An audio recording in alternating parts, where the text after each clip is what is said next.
of search queries every day are not made purely because we're too lazy to go elsewhere.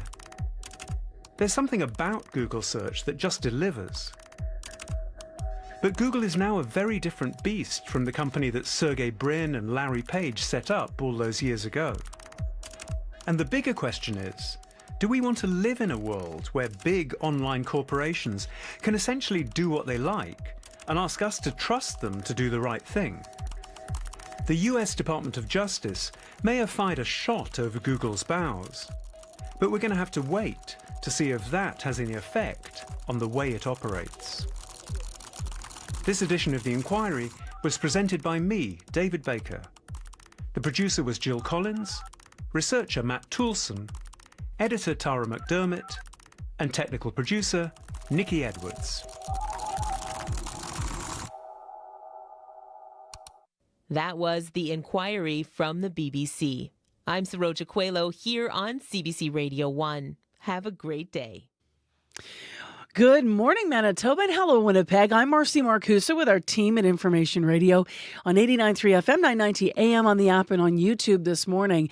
If you are looking at the YouTube shot this morning, you're out the window as I am in our studios downtown. Wow, that fog is just hanging over Winnipeg right now. And it's not just losing the tops of the building. It really is already going to be affecting your drive mildly in the city of Winnipeg. But you may have some bigger problems. We have a fog advisory that's been issued for most of southern Manitoba. So in some places near zero visibility in the fog is expected. You can call us even if you're up early and you have an issue or you're thinking about, heading out, you're worried about it. 788-3093 is the commuter line. Let's say good morning to the team. Kevin, let's start with you. Kevin Nipatebo is behind the controls of YouTube. There he is, saying hello, or his hands at least. Good morning to Abby Adiyemi.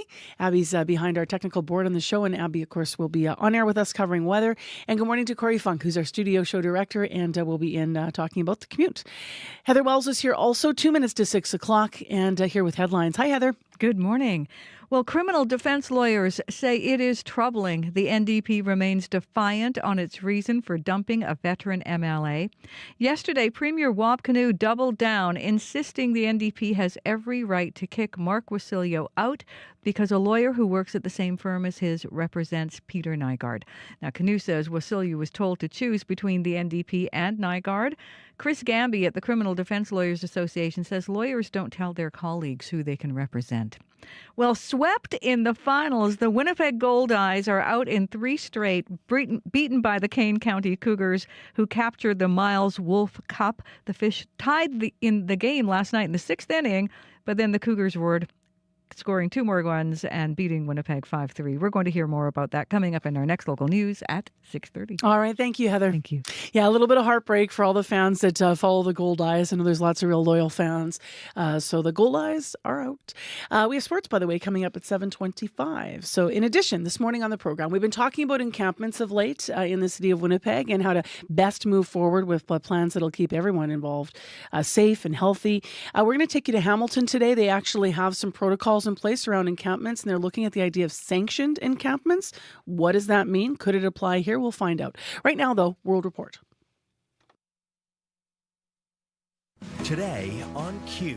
I'm Talia Schlenger sitting in for Tom Power. Miranda Lambert is one of the most successful women in country music. She'll tell you about her 2 decades in the business and why she wanted her new album to be a love letter to Texas, where it all started. I learned everything from those days. Q. This morning at 10:30 in Newfoundland. And on the CBC Listen app or wherever you get your podcasts.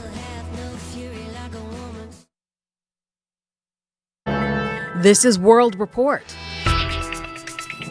Good morning. I'm Marcia Young. Hezbollah is vowing to continue operations in support of Gaza. The Lebanese militant group says it will not be deterred, even after it was targeted by a wave of exploding pagers yesterday. Lebanon's health minister says at least 12 people were killed, including 2 children. Thousands more are injured. And as Sasha Petrusik reports, the regional war some leaders have been working to contain now appears to be escalating. In Lebanon, people donated blood and doctors treated hundreds of wounded as the country reeled. Exploding pagers in streets, stores, and homes. Most were owned by members of Hezbollah, the Iran-backed militia based here. This Beirut man says it was like an earthquake hitting everyone.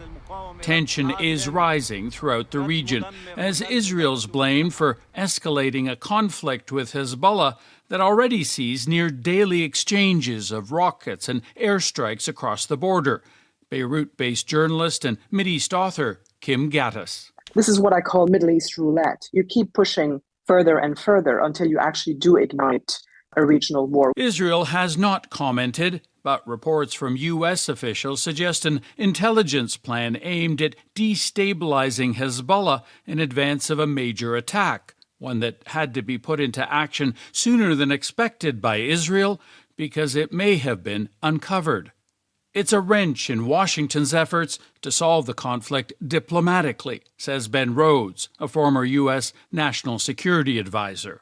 This is not what the U.S. wanted. I think this is the Netanyahu government ignoring what the Biden administration is telling them, but, frankly, candidly, believing that there's no consequences to that. No consequences, except perhaps all-out war on Israel's northern front, something that Prime Minister Benjamin Netanyahu seems to be preparing for regardless. Sasha Petrusik, CBC News, Jerusalem. Israel's military says its air force has struck more targets in southern Lebanon this morning. It says it hit 5 different Hezbollah infrastructure sites, and IDF artillery also shelled parts of southern Lebanon. Thousands of people in Israel and Lebanon have been displaced from their homes. Floods continue to devastate communities across Western and Central Africa. More than 1,000 people are dead. Torrential rains are destroying critical infrastructure and agriculture. This is happening in a region already experiencing food insecurity and conflict. The CBC's Idil Musa has more. Severe flooding across West and Central Africa has affected an estimated 4 million people. Many of the displaced have sought refuge in makeshift, overcrowded shelters. Hatab Mahi is with Doctors Without Borders in Chad. There is no access to safe water. Most of the water source had been contaminated by the flood. And experts say that increases the risk of waterborne diseases, aggravating an already difficult situation. Dalia Alakati is with Save the Children Canada. This is really critical, especially in places that are experiencing hunger. So when you compound all those factors together, the outcomes for children are really quite poor. The flooding has damaged schools and healthcare centers, and it's destroyed hundreds of thousands of homes, including Yagamo Malum Kachalas. She and her family were rescued from floodwaters in northeastern Nigeria by soldiers who reached them by boat. I have a little brother who's missing, she says. I don't know whether he is alive or not. We need help. There is no food. Floodwaters also caused bridges and dams to collapse. Nearly 300 people escaped from a Nigerian prison after rushing waters caused the jail's walls to crumble. Idil Musa, CBC News, Toronto.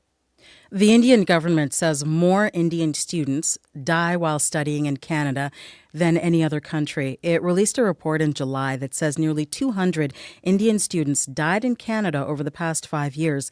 The CBC's Angela McInnes has been speaking to people about the pressures Indian students face in this country. His father and mother, they are still grieving on the son's death. Roshan Matthew is remembering his brother-in-law, Jibin Benoy. Today marks 2 years since Benoy was killed in London in a still unsolved hit and run. The 29-year-old was an international student at Fanshawe College. When he left, his parents in Kerala, India, had no idea they'd never see their son alive again. I don't think that they can ever recover from that. Benoy is among 172 students from India who have died in Canada since 2019. Those numbers come from India's Ministry of External Affairs. It lists natural causes, accidents, attacks, and medical conditions as the reasons, but Toronto immigration lawyer Sergio Caras thinks there are other considerations. They were either ill-informed or they were duped into thinking that things would be a lot cheaper. Karras believes the high death rate is linked to holes in Canada's study permit program, which he says has grown too large and unmanageable. International students pay up to 4 times the cost of domestic tuition. A federal law restricts them from working more than 24 hours a week. Peggy Sattler is Ontario's education critic. She says there should be more protections in place. The fact that international students from India are coming here and are experiencing such tragedy is absolutely unacceptable. The Canadian Federation of Students is also calling for better supports for international students. Angela McInnes, CBC News, London, Ontario. Voting has begun in Kashmir. For the first time in over a decade, the Indian-controlled region is holding provincial elections. Both India and Pakistan claim the territory as their own. Thousands of soldiers and police have been deployed to the region for the first phase of the vote. 5 years ago, India's government stripped Kashmir of its special status. It was seen as a power move by Prime Minister Narendra Modi's Hindu nationalist government. The Kashmir region is mostly Muslim. 8.7 million people are registered to vote for their local government. The final votes will be counted and released on October 8th. Voters in North Carolina are getting ready to cast their ballots. Advanced voting in one of the tightest swing states begins on Friday. Democrats appear to be making gains among North Carolina's younger voters. That crucial demographic could end up deciding the outcome of November's U.S. election. The CBC's Katie Simpson has more from Charlotte. Hi everyone, I know it's super strange that there's a Canadian news crew in your classroom. At the University of North Carolina in Charlotte, inside a first-year political science class with dozens of students, we asked what they thought about the change from Joe Biden as the Democratic nominee for president to Kamala Harris. I'm just curious, if we get a show of hands, when that switch happened, did any of you in this room become more engaged with the election? So that's a pretty significant number. At least 2/3 of the class raised a hand. Students later told us they're more excited to vote. Frankly, it's just refreshing to have someone who is younger and, frankly, more coherent. The results surprised their professor, Eric Heberleg. For a big class like that, to have that level of engagement on anything is pretty remarkable. Many of them are probably more likely to vote than they would have been if Joe Biden was the candidate. Democrats are trying to improve turnout among younger voters as part of their strategy to try to flip the state. Democrats have had trouble winning here. The races typically are very close, but Republicans win. Months ago, Donald Trump had a steady lead in North Carolina. But ever since Harris launched her campaign, polls suggest she's slowly gained ground. And now it's a dead heat. Winning here makes the path to the White House so much easier, and that is why both Democrats and Republicans are digging in for a fight. Katie Simpson, CBC News, Charlotte, North Carolina. Jeremy Dutcher has done something no musician has done before. He won the Polaris Music Prize for a second time. To bring forward art and music in this land, in our languages, with our aesthetics. All I have to say is we're here shining for you. Now go shine for other people. Dutcher's second Polaris-winning album is called Muda Wula Noak. It is sung partly in English and partly in Wolostogwe. He says it's about confronting the nuances of a modern Indigenous experience. The $50,000 prize is awarded to the Best Canadian Album of the Year. It is selected by a panel of judges based purely on artistic merit.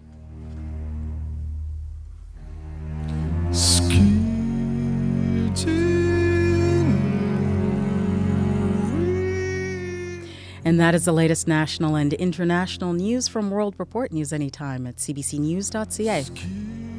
I'm Marcia Young.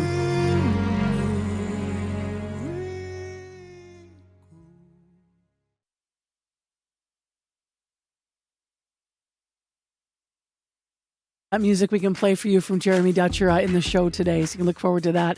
The show is Information Radio. We're live in downtown Winnipeg. Good morning, everyone. I'm Marcy Marcusa with Corey Funk, Kevin Ipatebo, and Abby Adiyemi on the show today. 6:10 a.m. from our studios here. Foggy out the window. Abby in with that forecast in a moment.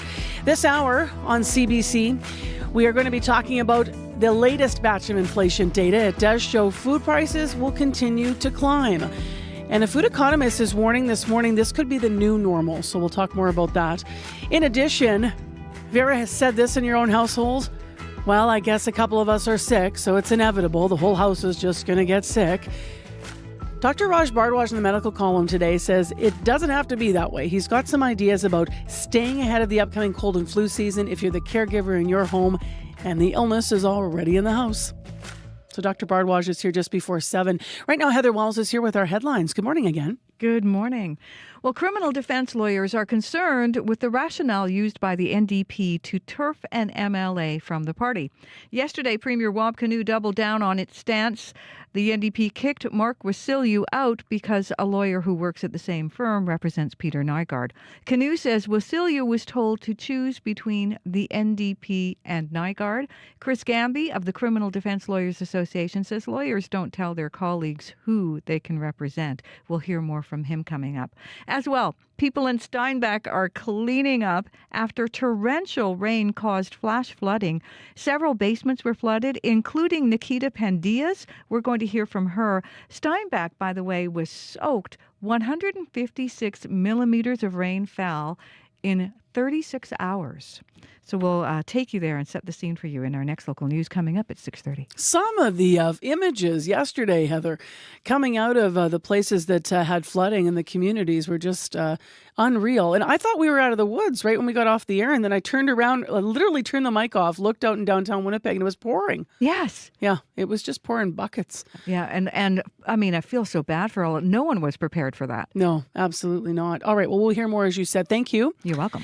Let's get into today. We are not free of the rain, or at least risk of it. Abby, how's the forecasting? Yes, good morning. Good morning. For folks in Steinbach, there's still going to be more rain today. It's a 70% chance of showers today for folks in that part. Foggy conditions, that's what we're waking up to across the southern regions of the province. We're going to see a mix of sun and clouds. Expect that's a condition today. Some showers and possible thunderstorms in many areas. And we're going to see highs ranging from 22 to 25. Currently, Winnipeg, 15 degrees. We have lots of fog outside. This will be clearing as we get into the morning, leading to a mix of sun and clouds. There's a slight chance of showers late this morning into the afternoon for the city. And of course, the potential for thunderstorms also to roll with that. The winds will be breezy from the southeast, and then we're heading to a high of 25. And in other regions, it's partly cloudy in Thompson, and it's misty in Churchill at this time. Those regions will see a mix of sun and clouds, and highs will be around 24. While for down south, the menu is foggy conditions, lots of rain in the forecast. It's like 70% chance of rain across most of the southern part of the province, and we'll be seeing highs around 25. Right now, Winnipeg, we're at 15, heading to a high of 25. All right, thanks, Abby. Thank you. And now to Corey Funk, who has news on our commute, not just here in Winnipeg. Yeah, actually, I just want to talk about Brandon today is actually where the very exciting traffic news is. I'm sure it's exciting for a lot of people because it has to do with 18th Street, which I know a lot of people have been saying is in big need of repair. And there is going to be repairs happening today. There's going to be asphalt being put down starting at Rosser Avenue, and then it's going to end at Queen. So it starts today at Rosser, both north and southbound, and then it's going to slowly make its way towards Queens as they do that paving. So that might disrupt your commute a little bit, but hopefully when things are all said and done, it'll be much, much smoother for folks who take 18th Street in Brandon, which is probably most people. If you do see anything else going on out there, if you're walking, biking, driving, if you're in Brandon, Winnipeg, anywhere, give me a call on the CBC commuter line. I'll let folks know what you're seeing out there. That number to call, 204-788-3093.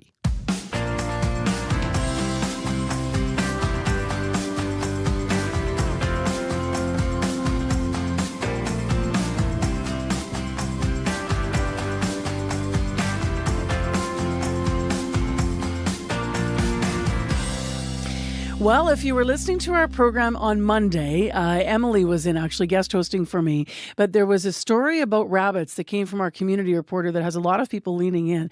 Rabbits right now are taking over the streets of Selkirk, Manitoba, and we're not talking the usual cottontail bunnies you might see hopping through your neighborhood. They're always around. These are feral domesticated rabbits like the ones that are sold in pet stores. They've been spotted in Selkirk and, well, They're multiplying like rabbits do. Paige Rayner lives there and volunteers with the animal rescue group Popcorns and Binkies Rescue Haven. She spoke with CBC's Shanley Vidal, who said she joined the organization because she wants to help the wild domesticated rabbit population in Selkirk. I've lived here for 5 years and I've noticed it the last 3 years, and the last year I've noticed like an explosion, and they're kind of just everywhere on this side of the city right now. Selkirk Avenue is pretty bad. Moody, Sophia, Mercy, Strathnaver, in front of the Hydro building over there as well is usually pretty bad. So usually like cottontail wild rabbits are just like brown and white, but these rabbits are black, multicolored, beige, orange. They have lop ears. The most common breed I'm seeing in them is lion heads, and that's not a wild breed of rabbits. They've pretty much claimed this area of Selkirk as their own.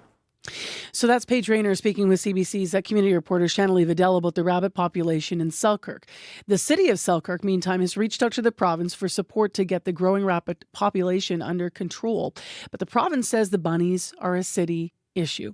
Now, meantime, as I mentioned, we started coverage of this on Monday on the program, but we thought you might be wondering what you can do if rabbits are taking over your own yard.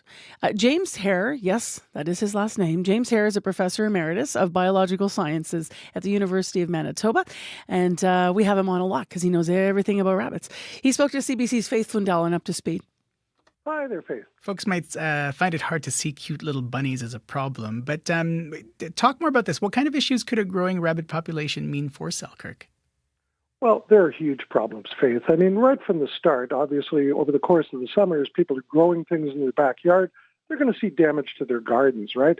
And that's something that's kind of annoying, right? It's not a huge problem in the greater sense.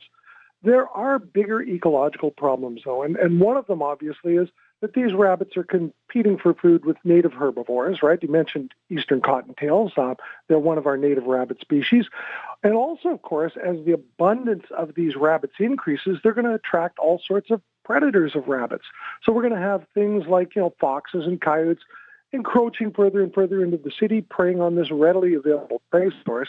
And of course, as the numbers of rabbits increase, in any population of any animal species that increases, you have increases in diseases and parasites, these kinds of things. And of course, some of these can be zoonotic diseases. They're transmitted from non-human animals to humans. So there are all sorts of major problems with an abundant rabbit population. So it sounds like on the surface it might not be that big of a deal, but when you sort of look at the potential domino effect or effects of this, it can be disastrous in some cases. I mean, is there a difference between a wild rabbit and a domesticated rabbit, or is Absolutely. It the same?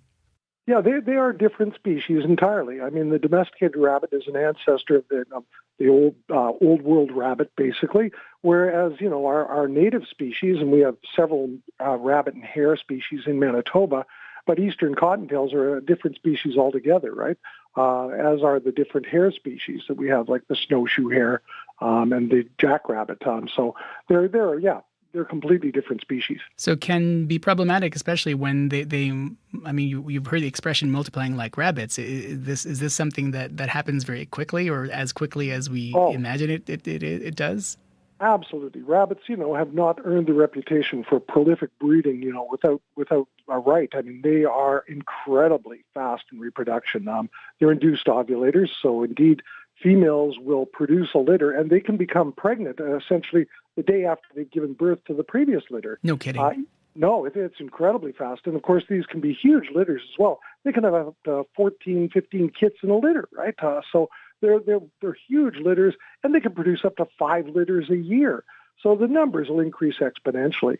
And, it's a problem with any sort of exotic species. When something gets introduced to an area, oftentimes they don't have a natural predator population to keep them in check. The numbers, if the conditions are favorable, increase exponentially. And then we have all those other problems that come along with it, as I mentioned. So historically, there are so many cases of this we could think of. It really is a major problem. We hear the phrase population control methods. Yes. I mean, what does that mean to you? And is there a way that both can address the increasing numbers, but also because this can also be a social thing, right? People who associate with culling rabbits, for example, not everyone is a fan of that. Well, and absolutely. And, obviously we have an interest in the humane treatment of animals that we share the world with, but by the same token, one can become overrun. Given all the problems, there may be control, right, that's necessary at some point. And this could be achieved in several ways. I mean, one is by trapping and humanely euthanizing the rabbits themselves. Perhaps, and again, given that they've been outdoors and whatnot, and you don't know what they're carrying, I wouldn't necessarily advocate people taking them into their homes. But one possibility is to, trap them, take them in for appropriate veterinary scrutiny and care, and then, adopt them out to homes, right? Would be one possibility. I mean, it's clear that they're not surviving without human intervention over Manitoba winters, right? It gets exceedingly cold here. So people, out of the goodness of their hearts, are helping them out in some way. And as much as, I applaud their humanity in that sense, it's not a good idea in the long run. I mean, it's like having feral cats, right, in the city, right? We love cats, but they do all sorts of damage to native species, right? All the wild birds that are being taken by feral cats in the city. It is problematic. So whilst, we may want to indulge our sort of interest in them, we still have to control them somehow. And there are all sorts of other methods, too, that could be tried. Right. I mean, we're talking about people who, or at least we're framing folks who want to keep them. But what about the folks who are on the other side of the spectrum and don't want them in their yards? What can people do? Well, things that can be done, you could try to exclude them, number one, using some sort of fencing material. And that's fairly effective, right, with rabbits on a small scale at least.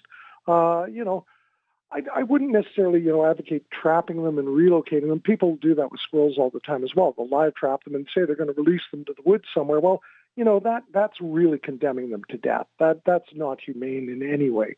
So I wouldn't advocate that. But I think at some sort of government level, I mean, it's in all of our interests. You mentioned the conflict in your interview between the city and the province on this, but both have a stake in this, as do, the citizens of the city themselves, right? So we all have an interest in it. I think there has to be informed discussion and a solution arrived at that is both humane and effective in terms of preventing further expansion of the rabbit population. So that's a conversation between CBC's Faith Fundell and Up to Speed with James Hare, who's a professor emeritus of biological sciences at the University of Manitoba. And they were talking about, their conversation about rabbits was prompted by what's going on in Selkirk, Manitoba. If you want to read that story from our community reporter, Shanley Vidal, you can check out the video actually on our YouTube channel. For breaking news as it happens, stay with CBC News. For the latest updates and what it means for Canadians, stay with CBC News. When the biggest stories break, both at home and around the world, stay with CBC News. The time right now is 6:23 a.m. You're on CBC's Information Radio. My name is Marcy Marcusa, and thanks for being with us this Wednesday morning. I keep wanting to say Thursday. It is foggy out there, really, really foggy. It's 15 degrees in the city of Winnipeg. And in Brandon, it's cloudy and a lot of rain is expected today, about 20 to 30 millimeters of rain for you. We do have a fog advisory that has been issued, and it does include Winnipeg, Steinbach, Selkirk, Dougald, Portage, Morden, Bissett, Whiteshell, Sprague, Brandon area, and Killarney. So you're going to find fog in a lot of the southern Manitoba communities this morning. Well, the latest batch of inflation data that came out this week was mixed. So inflation is slowing, but food prices are still creeping up, with staples like dairy and fresh fruit driving the latest increase. Ellen Goddard is on the line to tell us more, agriculture economist and professor emeritus at the University of Alberta. Good morning. Good morning. Man, I keep going to the grocery store and every time I get sucked in, I go to the fruit section. I'm hoping something's going to be less money. And then there they are, a little pint of raspberries for $8. Are higher prices here to stay, Ellen? Depends on how you define higher prices, I guess. In nominal terms, like the price that you actually see at the grocery store, probably yes. Although food prices always fluctuate.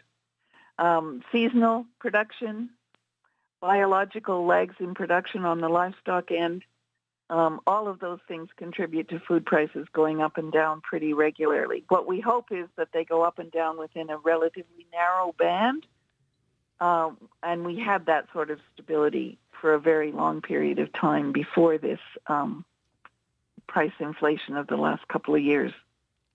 So what controls that? How do we get that from being a hope to being something that happens?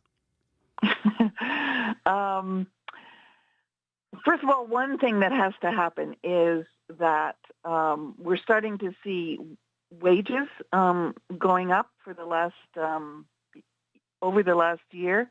So on average, as wage rates go up for most people for at least half of the people in society, then what they're spending on food will be a smaller share of their disposable income. And at that point, people relax a little bit because they're more used to that balance. It's when wages are not going up and food prices are going up and housing prices are going up and all of those kind of things that it's really a huge economic hit on most households. Remembering that not everybody in society gets wages or is fully employed, we do have to remember that the people who are on fixed incomes do need some help from the sources of their pensions or their benefits programs or their disability programs or their employment insurance, and the public has to buy into that as well. But we are going to see normal sorts of fluctuations, and I do think going forward that we have to recognize that climate change can make the fluctuations in food prices more dramatic than they may have been over the last 30 years. In terms of, the types of things that are going to stay high, we're seeing a little bit of a break on seasonal vegetables right now. But why are prices for dairy and fresh fruit rising so consistently? And I was actually surprised by your first answer where you said we're likely to see not a change on those things in the grocery store. So why is that happening? Well, dairy, they're two completely different sectors. Dairy products are produced and consumed within Canada, and there's very little trade involved in that. And we have a sort of a regulated price system. So at the farm level, when farm costs of production go up, then the farm price of milk can go up a little bit to adjust for those costs for the farmer. And the industry's pretty responsible because they've seen relatively dramatic increases in some of their costs.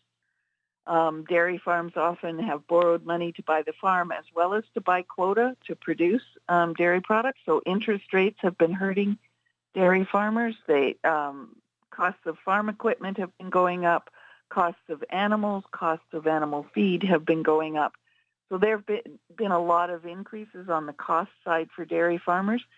And to be fair, the dairy farming industry has chosen to push off some of the price increases they could have brought into the market towards the end of last year or earlier this year until now. So they were trying to be responsible and hoping that the general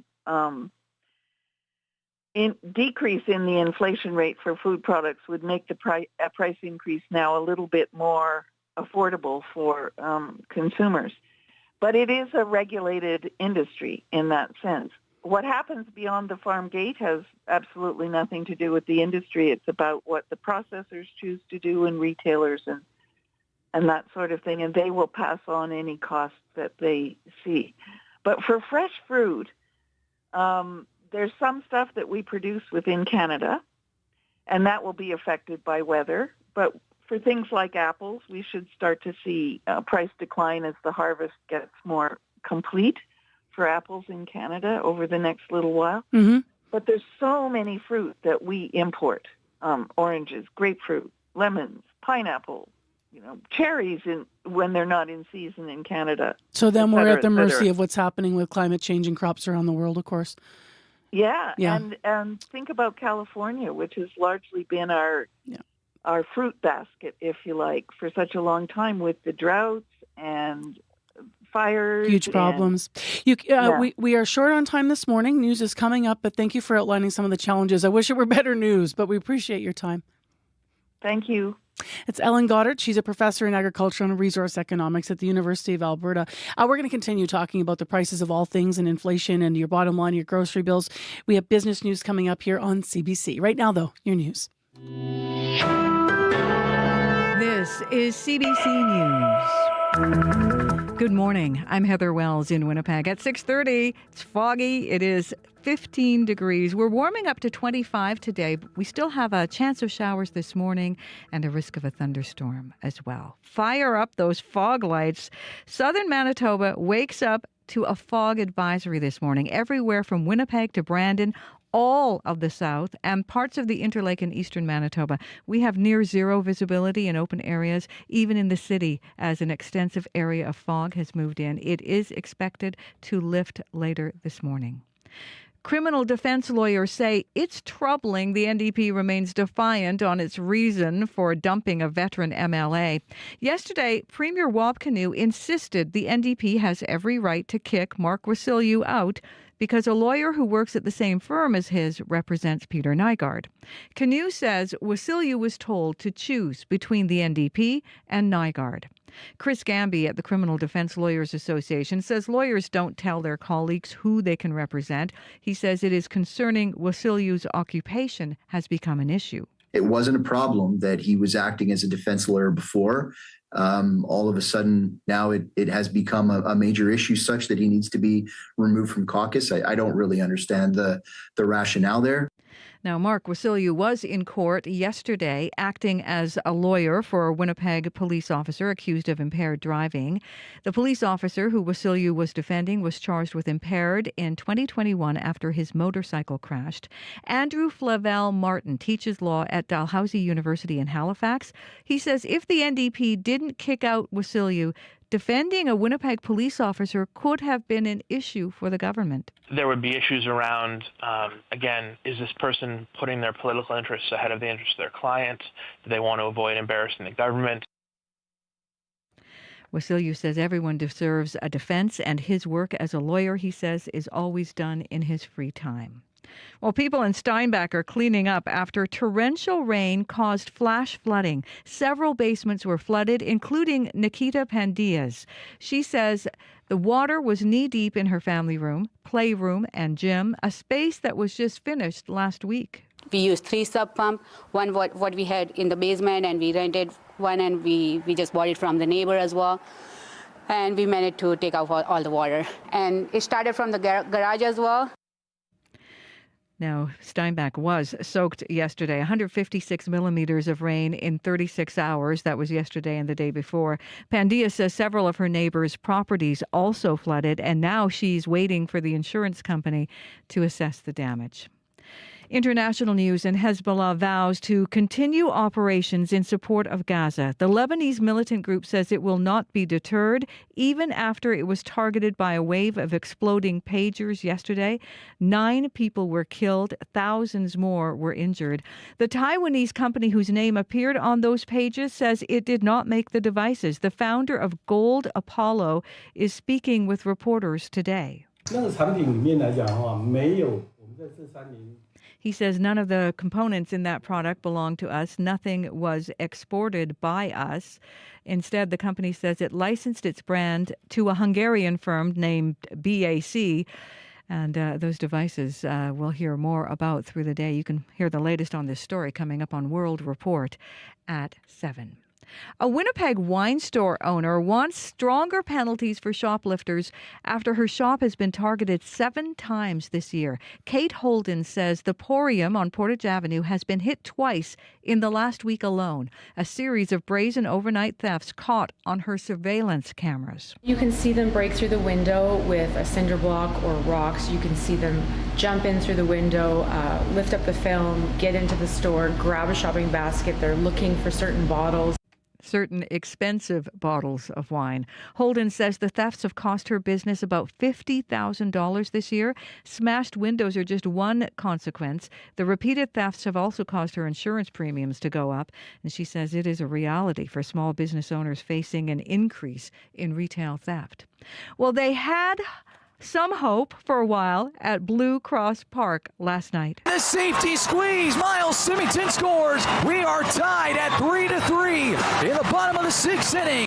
But the Kane County Cougars roared back, scoring 2 more runs, beating the Goldeyes 5-3. The Fish are swept in the finals. The Cougars capture the Miles Wolf Cup. The Goldeyes may not be the champions, but this season was what the team calls the ultimate turnaround from last year's last place finish. So still a lot to cheer about for the Winnipeg Goldeyes. I'll be back with more news throughout the day, and you can find more news on our website, cbc.ca/Manitoba. Absolutely lots to cheer about. And for fans that, the thousands of people that are dedicated to the Goldeyes and support the team, they hadn't been to the final since it was 2017, the stat. That's I right, think. yeah. So good for them. Congrats on their season. Although disappointing, I get it. I play sports. I know it'll take some time to shake that off, I'm sure. It is 6:35 a.m. on 89.3 FM, 990 AM on the app or YouTube. I'm Marcy Marcusa. It's time for your regional foggy forecast with Abby Adiemi. Yes, foggy forecast, and that is also spreading up north already. We're seeing misty conditions in Churchill as we speak. We have a fog advisory in effect for most of southern Manitoba, which includes Winnipeg all the way to Steinbach, Gimli, Morden, Winkler, Brandon. Visibility is like reduced to almost zero, so you should exercise caution while traveling, and also look out for deer. The deers will definitely be crossing the road at this time of the day if you are commuting and it's dark, so try to maintain a safe distance. In Winnipeg, it is 16. Dense fog we're seeing in the city, which is expected to clear later this morning, giving way to a mix of sun and clouds. We're going to warm up to a high of 25. Now, there's a slight chance of showers for the city and a possible thunderstorms later. It's around 30%, so just prep for that. And then tonight, partly cloudy conditions will stay with us, showers possible. Heading west to Brandon, 16 at this time. Also foggy conditions are there. Heavy showers are expected this morning, which will be easing as we get into the afternoon period. Your highs will also be around 25. Now, these thunderstorms are also possible to come with the showers you'll be seeing this morning. Breezy conditions you will see, and that would take you into the evening period. Moving north to Thompson, currently 11 and partly cloudy. Expect a mix of sun and clouds today. We'll see highs around 25. Some breezy conditions expected, and tonight partly cloudy skies with a chance of showers and thunderstorms overnight. Churchill is sitting at 10 with misty conditions. Expect some sunshine later. You're going to warm up to 24. Some breezy afternoon you'll be feeling, and tonight you'll see a few clouds roll in. Dauphin is sitting at 14. You're seeing light rain at this time. That would be converting to heavy showers later today, which will taper off, and we'll see a mix of sun and clouds. High around 22. Gimli is foggy at 16 degrees for the Interlake region today. You should be expecting some clouds to roll in. You get to a high of 25. There's a good chance of showers and thunderstorm, breezy southwest winds, and you just stay at 25. Steinbach 16 and foggy, same conditions there. You warm up to 25. Morris is 18, foggy. The Pembina Valley region will be seeing a lot of clouds rolling, showers and even thunderstorms, and high also around 25. I'll just tell you, this fog is going to be impacting visibility across the southern part of the province, so you need to take care as you prepare for your day. That will improve later, and we'll be seeing highs around 25. Winnipeg is currently at 15. Thanks for the fog cast. Oh, no, Abby. Now he's got 2 kids. He's fully into the dad I jokes. just can't help it. They just come. I just Corey belch Funk. them into the earth. I can't help it. These puns just come out. Okay, you know what? Now you've opened the can of worms already with the fogcast. Mm-hmm. I understand yesterday you came up with a new one you were quite proud of in your personal life. Yeah. Okay, wait. Yeah, I've been running that by by people in the newsroom, and it's got mixed reviews. There, I was at the farmer's market, and I was buying. I bought these little cans of cider, and I was loading them into. The stroller, and I dropped one on the sidewalk, and the guy who I bought it from, he's like, "Oh, you know what? I'll take it back. I'll give you a new one." I'm like, "Don't worry about it. I'm actually happy because now it's al dente." Oh. See. Yeah, and my wife just looked at me like I'm looking at you. Yeah, exactly. But inside, I was giving Abby's reaction. I'm like, I nailed it, right? Like I nailed that. Look, Abby's pointing at you. He's all over it. So mixed reviews. I'm happy with it. I'm too literal. I'm like, that works, except it wasn't a can of pasta. But wait till you're at home making pasta next time. Be like, that's a funny joke, Corey. I get it now. It sinks in. It takes a while to sink in. Everyone knows that I have no business judging anyone's use of language around pun jokes. All right. We do have a couple things to mention on the commute. Yes. And actually, I'm just mostly focused on Brandon this morning. Just a reminder to folks that paving is actually going to be starting on 18th Street in Brandon today. So much needed paving, as probably a lot of people would say. It's going to start on Rosser, and it's going to kind of go in a 10-stage kind of thing, says the city. So it's going to start on Rosser and end on Queens Avenue. It's going to go like northbound, southbound, and then kind of work its way over. So heads up, you may run into that issue, but hopefully when it's all said and done, things are going to be a lot smoother on 18th Street. So look out for that. If you do see anything else going on across the province, if you're walking, biking, driving, see something on the highways, give me a call, 204-788-3093. Thank you, Corey. Thank you. It's time for business news now. Christelle Ramlakan joins us via Zoom. Hello, Christelle. Hi, good morning, Marcy. So let's talk about the Bank of Canada, which is scaling back on a project that it spent actually years studying. What are the details? Yes, that's right. So the central bank is backing off on its digital Canadian dollar project. So the bank had said in an era when more things are going digital, it needed to do the necessary work to be ready if Canadians change their payment preferences or needs. So over the past few years, the bank did significant research towards understanding the implications of a central bank digital currency. So here's how the bank described the project on its website. This would be a digital version of cash, but it wouldn't replace cash. It would have the same dollar value, and it would be accessible to anyone and everyone. You could use this digital Canadian dollar to buy everyday things, just like you use cash or a bank card. But it would be different. Unlike cash, you wouldn't need to carry multiple bills or change. It could possibly still be used when the internet is not available. It wouldn't earn interest. But it would be secure and private. But the bank now says it has shifted its focus of its work on the future of payments. It says the work will, though, be invaluable if at some point in the future, Canadians decide they want or need a digital Canadian dollar.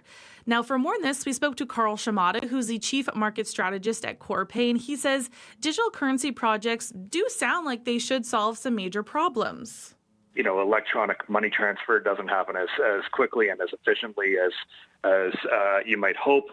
But the reality is that most of that has to do with regulation and with sort of national boundaries as opposed to a flaw in the underlying technology in the global payment system. So, unfortunately, these new technologies were really a solution looking for a problem.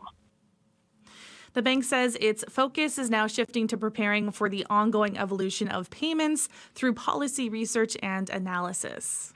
Let's go to another story, but stay with central bank news. The U.S. Federal Reserve's latest meeting on interest rates begins today. Obviously, we're watching. What are we expecting, though? Well, it's expected to make its first interest rate cut in 4 years. And that's significant because the benchmark rate is at a 2-decade high right now. And global investors are already bracing for the impact. So the Fed is behind a number of central banks who have already cut rates, including the Bank of Canada. And many have said they are willing to move ahead of the Fed, which is usually seen as the global leader in response to slowing growth and easing inflationary pressures. But some analysts have questioned how much further they could go before the Fed, the world's biggest central bank by assets, followed suit. So if the Fed chooses a sizable rate cut, it could set the stage for the Bank of Canada to drop its rates even more aggressively. And an iconic 78-year-old brand is filing for bankruptcy. Yes, so Tupperware. And, it's one of those brands that is so strong that people actually call the items by the name brand. Like those plastic containers in your cupboard aren't necessarily Tupperware. So, something like Kleenex, people call it Kleenex, not tissue. But the company says its financial position has been severely impacted by the challenging economic environment. It says this process is meant to provide the company with flexibility as it pursues strategic alternatives to support its transformation into a digital-first, technology-led company. So last year, the company said it could go out of business if it didn't find more cash. Now, it did reach a deal with creditors and secured new financing, but finances still declined following the deal. And after a short-lived pandemic boost, when increased home cooking drove demand for the plastic containers, a post-pandemic jump in costs of things like materials and transportation dented margins. So even though the brand was once a household name, it has become less popular with younger consumers. And, for most of its business, Tupperware was only sold through so-called direct sales, most commonly at Tupperware parties. Have you been to a Tupperware party? Have we had this little chat before? I don't know. I don't think I've ever been to a Tupperware party, but I've certainly been to other MLM parties like those nail stickers or candle parties, things like that. I'm trying to think. I think a favorite piece of Tupperware, and I got to flip it over now and make sure it is Tupperware, but the one in my family, it's all about deviled eggs. In particular, my dad's deviled eggs, and he's got like the container with the little egg openings and then the proper top. And yes, if you've got the right container for the job, it's a big deal. So yes, and it's very convenient. You need a special container for deviled eggs. If you're up and you're a Tupperware collector, seriously, I know we interviewed Tupperware collectors during the pandemic when it was resurging, as you said. We'd love to hear from you now that we hear that Tupperware is going to be no more, or at least filing for bankruptcy. You can always call us. Markets this morning first, though. What do we know? In Europe, markets are falling. So Germany, the UK, and France are all down. In Asia, markets are mostly on the rise. Japan, Shanghai, and Hong Kong are all up. Oil is down 92 cents to $70.27 US per barrel. Gold is down 12 cents to $2,569.61 US per ounce. And the dollar is up 0.06 of a cent to 73.6 cents US. All right. Thanks, Crystalie. Thanks, Marcy. Crystalie Ram-McCann. We speak with her every day for business news here on CBC.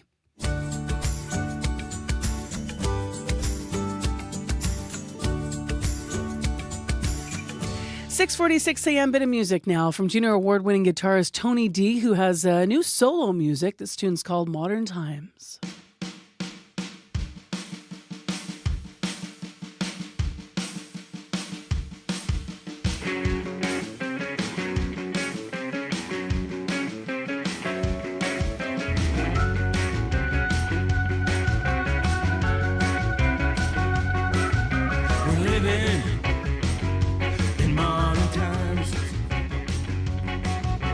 I think I know what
I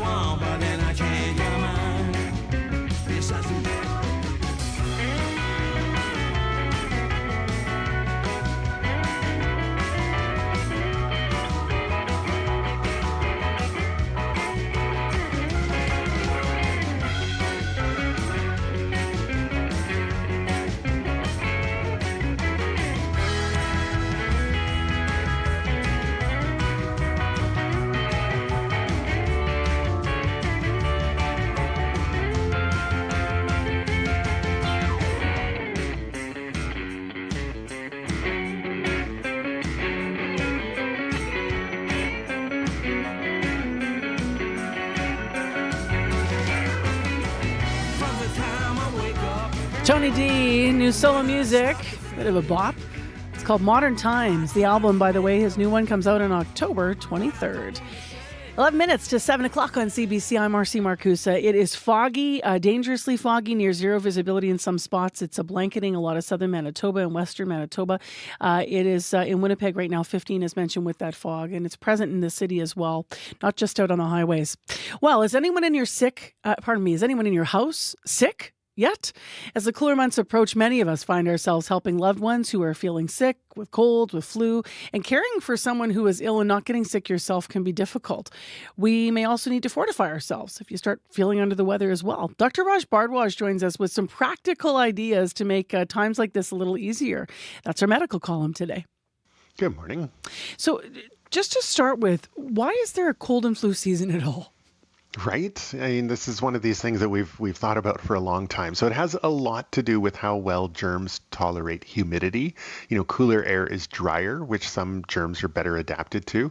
But it's also partly about human activities that allow the germs to spread or not, right? So as we start to do more activities inside with shared air, like kids going to school, then some infections start to become more common. But not all of them. I mean, there's some germs that are more common in the winter, so influenza and RSV and various non-COVID viruses, and even, the bacteria that causes strep, for example. But there are other germs that spread more in the summer, like some gastrointestinal type germs. And others, particularly COVID, they actually cause waves throughout the year rather than being strictly seasonal. And, it has a lot to do, like I said, with human activity. Remember during the pandemic, one strain of influenza B actually is on the verge of extinction now because of the public health measures that were undertaken early in the pandemic. Given all the infectious things that are out there, what can people do to prepare in your view?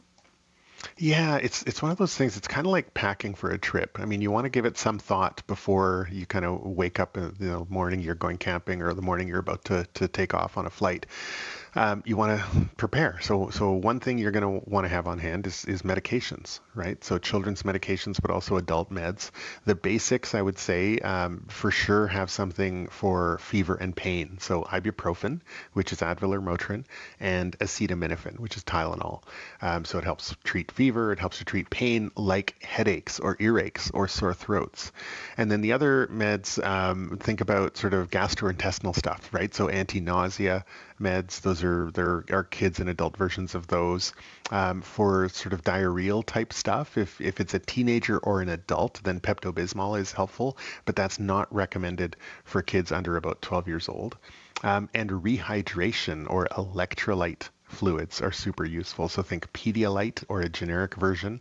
I would do those rather than a sports drink. The sports drinks are also electrolyte drinks, but they're designed with a different mix of salts because those are designed for people losing fluid from sweating rather than from being sick. Right, so the Pedialyte or medical electrolyte ones are a bit better. And then a couple of other tools, a working thermometer, super useful. And working is the key word there because a lot of times, people take it out and they're like, oh, the batteries are dead.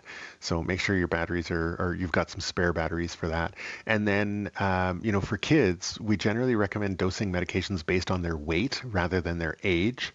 So have a working scale so that you can weigh your kids, And then lastly, of course, some cleaning supplies, hand sanitizer, disposable gloves, KN95 masks, and some good disinfecting cleaners as well. Now, infections, of course, pass from person to person in a household, pretty common. How do you suggest people stay organized when caring for more than one person at a time? And I wonder if we learned a bit because of COVID, right? Yeah, I mean, I think we did, but I think also, a lot of people are like, well, it's going to rip through the house, and so you sort of just say, well, I'm not going to try to prevent that, but I think it's worth preventing. There are definitely ways to keep it from, keep an infection from going from person to person, but we can talk about that. The other thing you can do is keep a log for each person who is sick, right? So you can remember who got which medication at what time, and who has which symptoms and things like that. There are nursing logs that you can find online to help you with that, but just something as simple as a whiteboard on the fridge, or something like that, where you basically track who got which meds when, but also you can track their symptoms. And that makes it easier to remember. It's like, who was it that just vomited? And, how much fluid have they had? And, who was it that had the fever? Or, when did that earache start for this person versus that person? Those things are important, and they can be clues to what's going on. And then the other thing is, if you've got some masking tape or colored tape around, you can color code them per child, or per person. Put green tape on everything that one person is using, like a medication cup or, things like that. And then you can even put a little line with an arrow saying, fill the med to this level, rather than having to sort of try to find the, 3 milliliter line every time you're dosing the meds at night. They can just make things way, way simpler. People often struggle with keeping kids or sometimes even adults hydrated when they're sick, right? So what's the advice for that, for getting the fluids in? Yeah, so those rehydration drinks I mentioned are super helpful. You can also use, instead of just drinks, you can use popsicles or freezies. It's ideally the electrolyte popsicles or freezies, or make your own. Ice chips work really well for that as well. And another key tip, gelatin counts as a liquid. So you can whip some of that up. And then the other thing to remember is that when somebody's stomach is upset, it really doesn't want to be full. And if you start to stretch it, if you start to fill it, it can tell, and it's going to be like, nah, everybody out of the pool, and it'll reject what you're putting in there. So instead, tiny sips are the way to go. So like a teaspoon of fluid for kids at a time, a tablespoon at a time for adults, every 10 or 15 minutes. That time interval gives the fluid a chance to be absorbed by the stomach without stretching it, without filling it, and triggering more vomiting or diarrhea. And then for the fluids, if you are doing sips and stuff, sipping through a straw and keeping fluids ice cold can also help. So there's a couple of other tips there. Finally, caring for the caregiver. How do you not get sick yourself when Yeah. you're looking after someone or multiple people who are ill in your house? Yeah, I mean, hand hygiene is super important. So wash your hands with soap and water. If you've got the space, you can designate one bathroom for the sick person to use and have everybody else use a different one. Hand hygiene is good. Air hygiene is super important, that we've learned through the pandemic. Getting the viruses that are floating around the air, get them out of the air. So you can do that by cracking a window open. That's helpful, and sort of get some fresh air in and get the contaminated air out. But when it gets really cold, we're not going to be opening windows when it's minus 20 out necessarily. So a HEPA air filter system is super important, because that can clean the virus particles out of the air. So you can do that by putting a MERV 13 furnace filter on your furnace, or you can buy a HEPA filter. I would research, from a reputable site before you buy one, so Consumer Reports or Health Canada or something like that. Alternatively, you can make a DIY air filter, like HEPA filter, with an air filter and a box fan. And it's super easy. If you want instructions, you can search Corsi Rosenthal box online, CORSI, Corsi Rosenthal. There's a ton of reputable sources with good instructions. And these things have been tested, by citizen science and now actually by lab science, saying that they work very, very well for cleaning the air of viral particles. And if you can't clean the air that you're breathing, like in crowded indoor spaces, then a good KN95 type mask is like your own personal HEPA filter that you can use. And of course, once COVID and influenza vaccines become available, you want to make sure that your protection is up to date against the newest strains that are circulating by getting an updated booster. All right. Thank you, Dr. Bardwash. My pleasure. That's our medical column. Heather Wells, what's in your headlines today? Well, MLA Mark Wasilyu was in court yesterday acting as a lawyer for a Winnipeg police officer accused of impaired driving. This one day after Wasilyu was booted from the NDP caucus because his colleague is defending Peter Nygaard. Now we'll hear from law professor at Dalhousie University, Andrew Flavel Martin, who says if the NDP didn't kick out Wasilyu, defending a Winnipeg police officer could have been an issue for the government. Also, a Winnipeg wine store owner whose shop has been broken into 7 times this year says culprits are getting more brazen. We'll hear about that in our next local news at 7:30. All right. Thank you, Heather. You're welcome. Reminder in traffic in Brandon today, 18th Street reconstruction begins. So that's obviously a big one. Huge fog fog issues in Winnipeg. Wow, it's just blanketing the tops of the buildings downtown now on that shot on YouTube, as I can see here. We do have an advisory that extends over most of southern Manitoba. Today, a high in Winnipeg is 25. Right now, our temperature is 15 degrees, and we do have a chance that we're going to see some late morning and early afternoon showers today once again. Coming up, thousands of Manitoba students are heading to Canada Life Centre to mark the start of Truth and Reconciliation Week today. We're going to hear more about what's going to be going on there. And it's National Coaches Week. We're going to meet one. The National Day for Truth and Reconciliation. It's a day of hope, awareness, and reflection. A day that will show Canadians the path forward. Join CBC as we explore the rich and diverse cultures, voices, experiences, and histories of First Nations, Inuit, and Métis people with a full day of programming, concerts, documentaries, and special events right across the country. Monday, September 30th on radio, TV, online, and on demand on CBC Listen and CBC Gem. This is World Report. Good morning. I'm Marcia Young. The Canadian Medical Association will today apologize for harms the medical system has caused to Indigenous people. The association calls the move an important step in a journey of reconciliation. But Indigenous people who suffered while seeking health care say an apology is not enough. Susanna De Silva has more on the story. It's long overdue, without a doubt. Have things changed? No. Athabasca Chippewan First Nation member and author Morningstar McCurdy will be at today's ceremony where the Canadian Medical Association will apologize for the medical system's treatment of Indigenous people.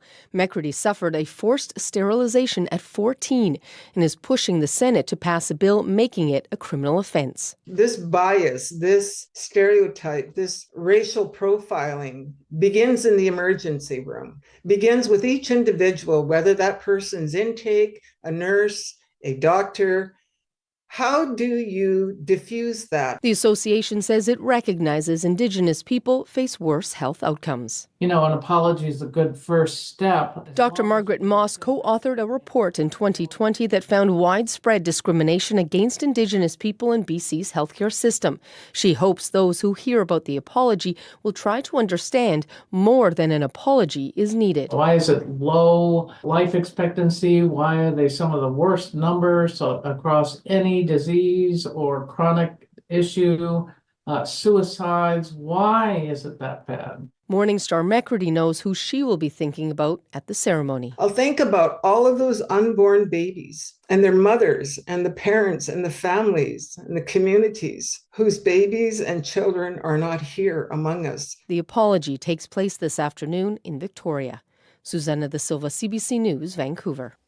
Hezbollah is vowing retaliation. A coordinated attack led to several members being killed. Pagers exploded in parts of Lebanon and Syria yesterday. Lebanon's health minister says at least 12 people, 2 of them were children, were killed. Hezbollah is blaming Israel, and so is a former advisor of U.S. President Barack Obama. Crystal Gomansing has the latest.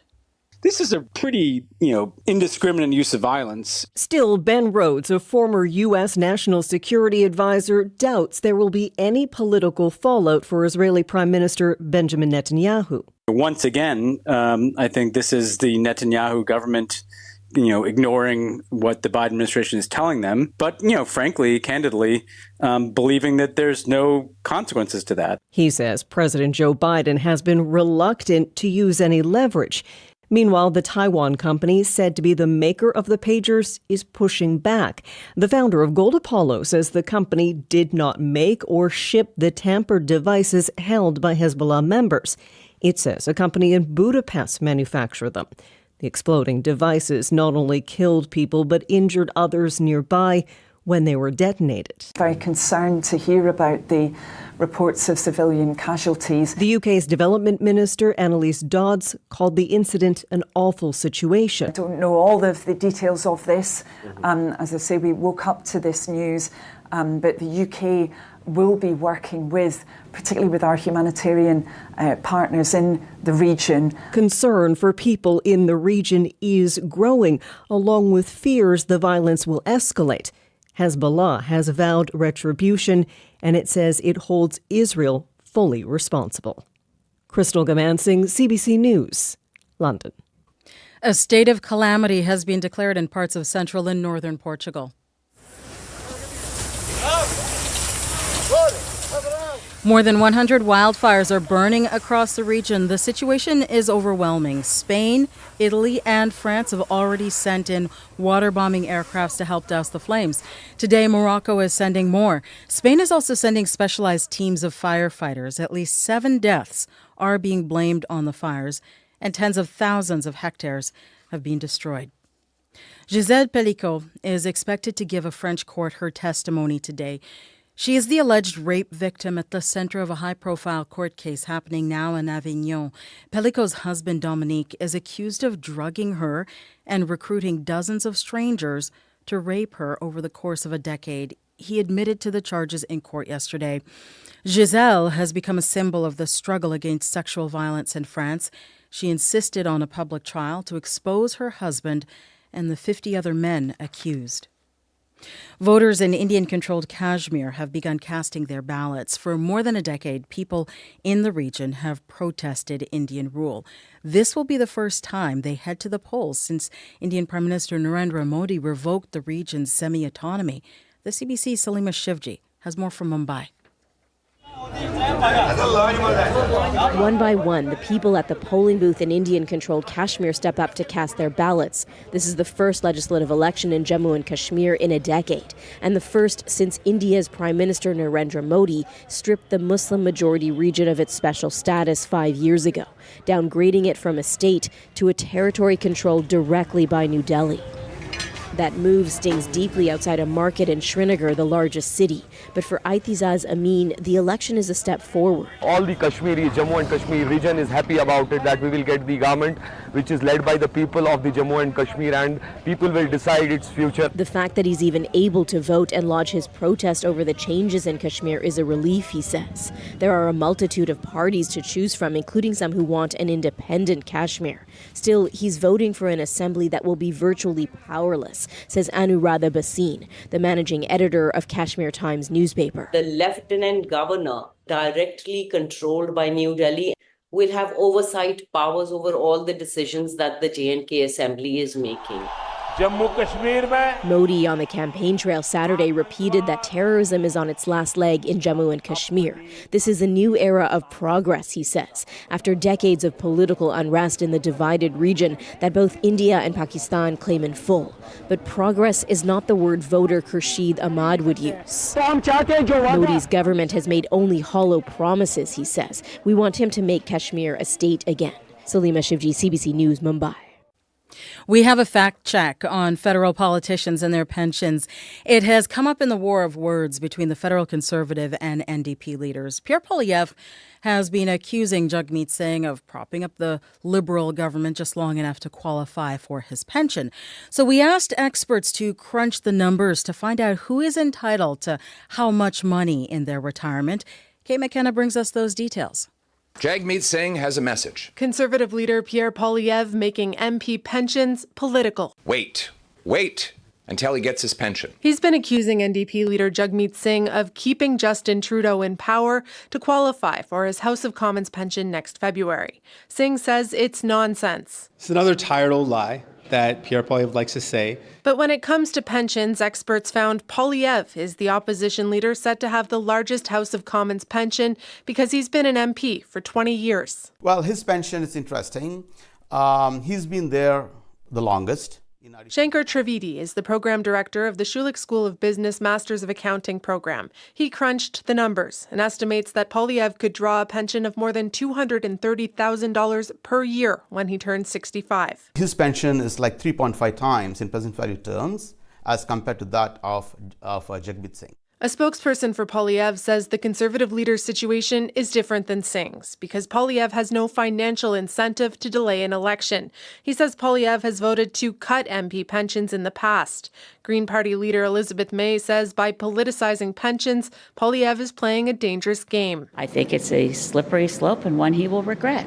She says claiming a politician is making decisions for the country because he has a financial motivation borders on slander. Kate McKenna, CBC News, Ottawa. So the winner of the 2024 Polaris Music Prize, Jeremy Dutcher. Jeremy Dutcher is the first artist to ever win a second Polaris Music Prize, this time for his album Muda Willanoak. I will always be there for you. He sings in both English and Wolostagwe on this album. Dutcher says the primary goal of his music career is to draw more attention to Indigenous language revitalization.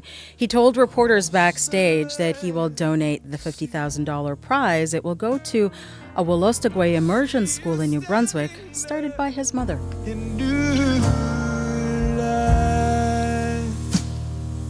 Take my hand. That is the latest national and international news from World Report. I'm Marcia Young.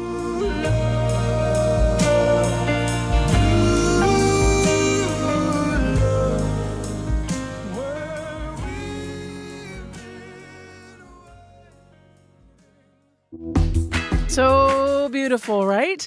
And carries such a beautiful message. We're going to play more Jeremy Dutcher this hour here on CBC's Information Radio. I'm Marcy Marcusa. This is 89.3 FM. Thanks for joining us in the morning show. You might also be on 990 AM on the app or watching on YouTube this morning. It is foggy. If you're on YouTube, you've been seeing those shots of the sky. We have a fog advisory in effect. It does include Winnipeg.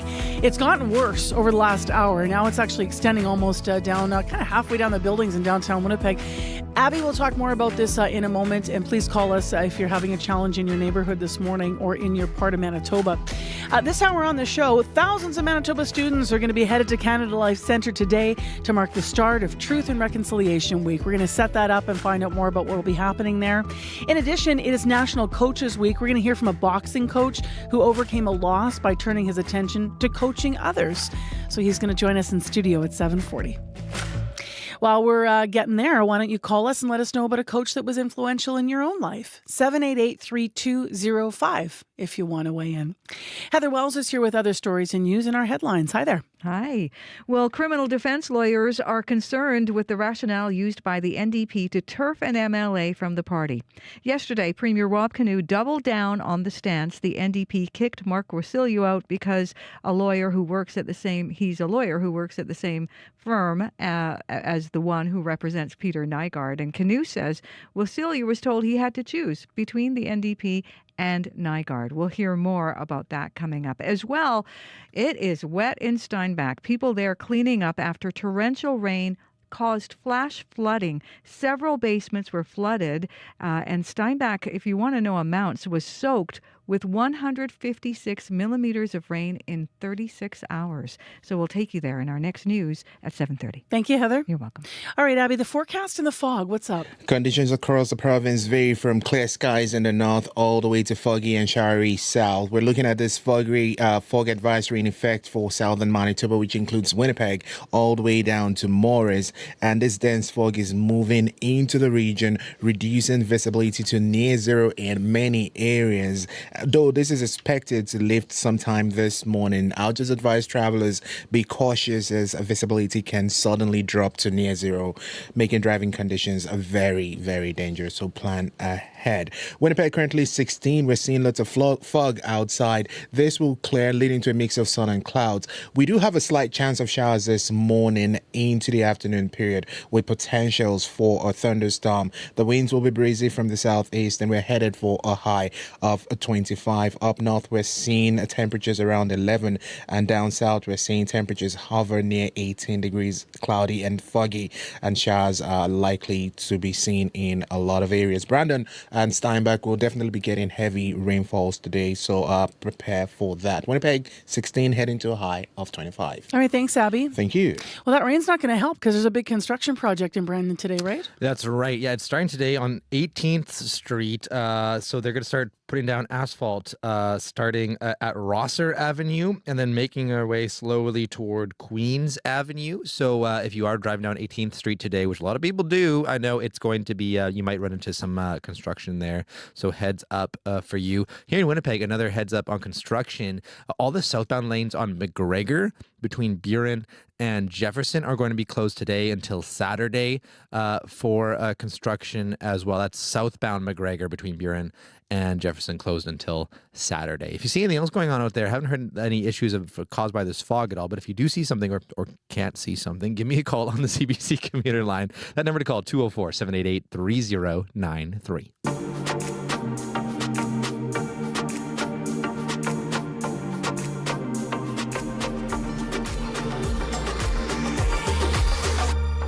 Well, as I mentioned, thousands of Manitoba students are going to be gathering in downtown Winnipeg later this morning to hear powerful stories from First Nations elders and leaders and residential school survivors.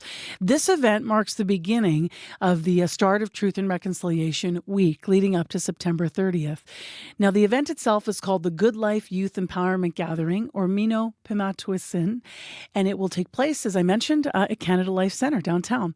Now, in addition to the emotional testimonies that are expected to be heard today, there's going to be performances by cultural dancers and songwriters. Kayla Johnson is Director of Education for the National Centre for Truth and Reconciliation and in studio with us ahead of what's going to be a busy day. Good morning. Good morning. So 7,000, I understand, students are going to be gathering for part of this. What's the goal with today's event when you think about what you hope that they take away from what they're going to listen to today and be part of?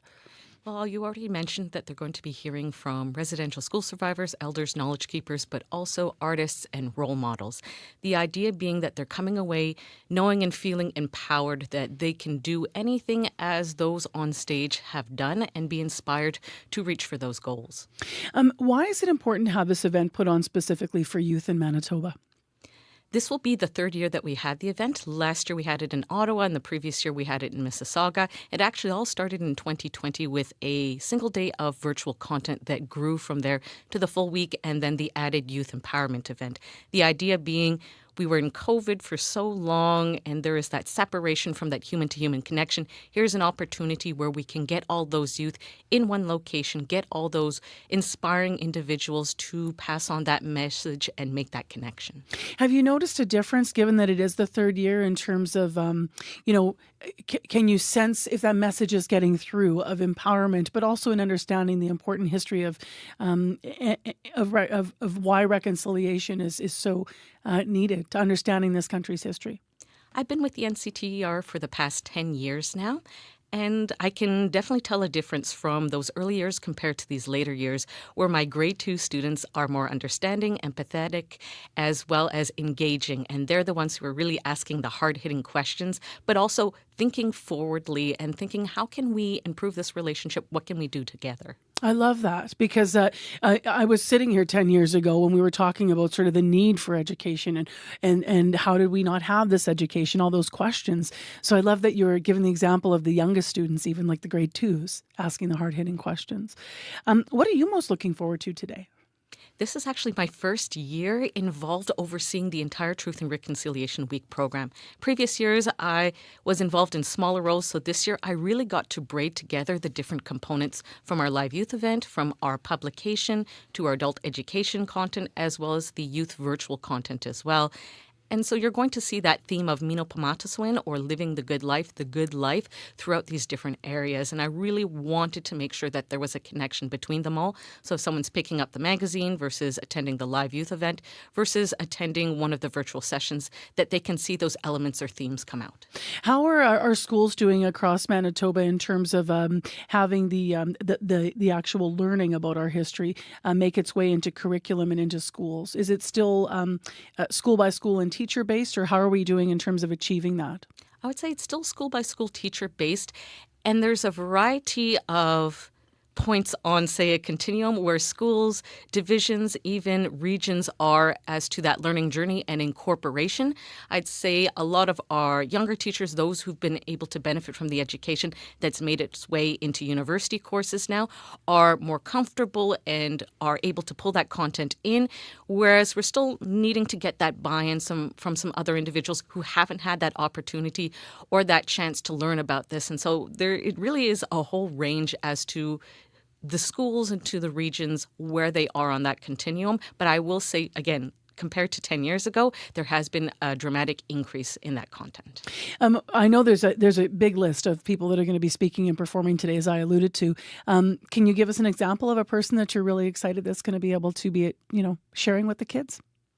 We have 3 residential school survivors, Lavinia Brown, Laurie McDonald, and Doreen Bernard, who are going to be talking about different components of the good life. What does the good life mean for community, mean for the land, mean for themselves? So for me, getting to hear that message from those who experience those harms, but then talking about it in a means of look where I am now, look at how I've lived my life and how you can live that good life too. You said you're involved, obviously, not just in today, but like it's going to be a big week of programming and such. What is planned for this year in Manitoba that you're also thinking is going to be very impactful for students?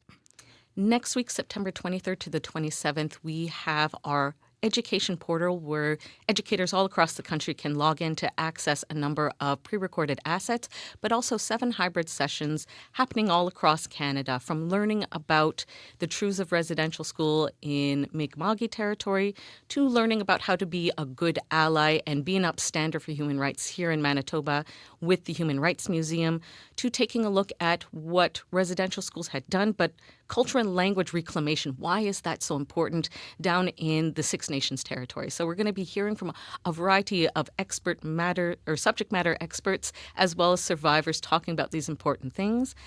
And that's just for the youth, not to mention the 5 education lunch and learns that we are gearing for adults. Those 5 education lunch and learns for the adults listening today, can they find more information on the website for your center? Yes, they can. There's a direct link on our website, nctr.ca. That's the nice short URL. We do have a special website for the week. Now, with that, you can find information for the 5 lunch and learns, for the 7 hybrid sessions, as well as the login information needed for educators and students to get on that portal. And if they're unable to attend those sessions, the great thing is they're going to be recorded. We'll have French and English simultaneous translation, as well as ASL. Excellent. Thank you very much for leaving us with all of this. It sets us up for a wonderful week. And I know I really appreciate your time. I know today's going to be a very busy day, but a really empowering one. Wonderful. Thank you. That's Kayla Johnson in studio with us this morning, a Director of Education for the National Centre for Truth and Reconciliation. So the Good Life Youth Empowerment Gathering is happening this morning, and it's going to mean it's busy around Canada Life Centre downtown. So keep that in mind. You're going to see a lot of students moving in. There's thousands of them, 7,000 expected to gather. The gathering is called Manitoba Winnipeg, and I'm being careful to pronounce that, and I'm trying to do my best, especially in light of what's coming up next on the show. Next on the show, we're going to hear some music from Jeremy Dutcher, who, if you missed it on World Report just now, is obviously all of his music and his messages about preserving Indigenous languages. And last night, he was awarded the Polaris Music Prize at a gala last night. And it's unusual to have somebody win the prize twice, but that is exactly what has happened in this case. Jeremy Dutcher is a Wolastoqiyik singer and musician, and he sings in his album in Indigenous language, but also in English. And here's a bit of what he said when he accepted the Polaris Prize last night. I just want to say I love you all. I can only do this because you're here to listen, and that means so much to me. Because to bring forward art and music in this land, in our languages, with our aesthetics,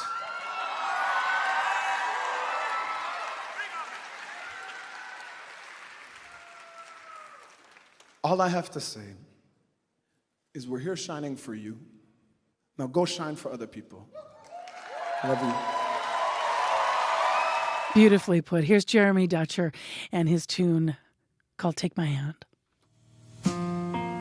Take my hand and walk with me. Together you and I. Always remember, sweetheart, I will always be there for you in new love,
Jeremy Dutcher at the Polaris Music Prize Gala in Toronto with his performance, Take My Hand. We're playing it this morning. His album has won, and this is unusual because Dutcher is now a 2-time Polaris Prize winner. He won the 2018 prize for his debut album, and now he's won again. Beautiful stuff, right? The annual prize, by the way, $50,000 awarded to the best Canadian album based on artistic merit, regardless of genre or record sales. And Jeremy Dutcher's already said this morning he's going to be donating that prize back to a school on the East Coast where he was involved in elementary school. Lovely, right? Scott Regerer, you and I always get to share a musical moment before sports. Yeah, and is there one person who curates the music we hear on the show more than most? I am always so impressed that's with the kind. music we hear. Oh, I take no credit. We'll thank Abby for that this morning. Yeah, well, thank Abby. That's always the right way to go. All right, let's start with some disappointment and not smiles on our faces, because a lot of people were hoping the Gold Eyes would take their championship series, take it away or take it further, but it's over. No, it wasn't meant to be. As it turns out, Marcy, the season came to an end last night. They fell 5-3 to the Kane County Cougars. The Cougars actually never lost a single game en route to their first ever Miles Wolf Cup as champions of the American Association. Zach Reininger was charged with the loss last night after he failed to record an out in the 7th while giving up the winning run. Well, not the end that Gold Eyes fans wanted, Marcy. It is quite the turnaround, though, from last year's last place finish. Meantime, the Blue Bombers returned to practice after their bye week, where quarterbacks were all the talk, right? Yeah, that's right. 5 in all suited up. 3 new guys, Jake Dolagala, Brian Scott, and Darren Granger, all brought in following the Banjo Bowl. Head coach Mike O'Shea said that while the plan was always to bring in Granger once practice rosters expanded, the other 2 were signed as a result of the Chris Strevler injury last game. Both Dolagala and Scott Marcy have played in the league as recently as this year with the Lions and Argonauts, respectively. For Scott, he says it was an easy decision to join the Blue and Gold after getting cut by the Double Blue. I mean, how could you pass it up? This is an unbelievable organization, great football city. Something I've been following the CFL for a little bit, even when I wasn't playing in it. When I was playing the leagues down south, and I mean, you know anything about the CFL, you know Winnipeg. So the Blue Bombers fans, the Blue Bombers organization, just really grateful to now be a part of it. So how could you turn that down? It's unlikely any of the new additions, Marcy, will suit up for Saturday's game against the Elks. Rookie Terry Wilson will be serving both as backup and short yardage specialist. However, as it looks like Strevler will be out for a while, these are welcome reinforcements as the Bombers push for another Grey Cup run. And we're less than 90 days removed from the Stanley Cup being awarded, actually, and yet NHL training camps get underway today in several markets. But what are the big talking points around the league? Well, in Canada, Marcy, and forgive me if you've heard this once or twice, it's the country's Stanley Cup drought.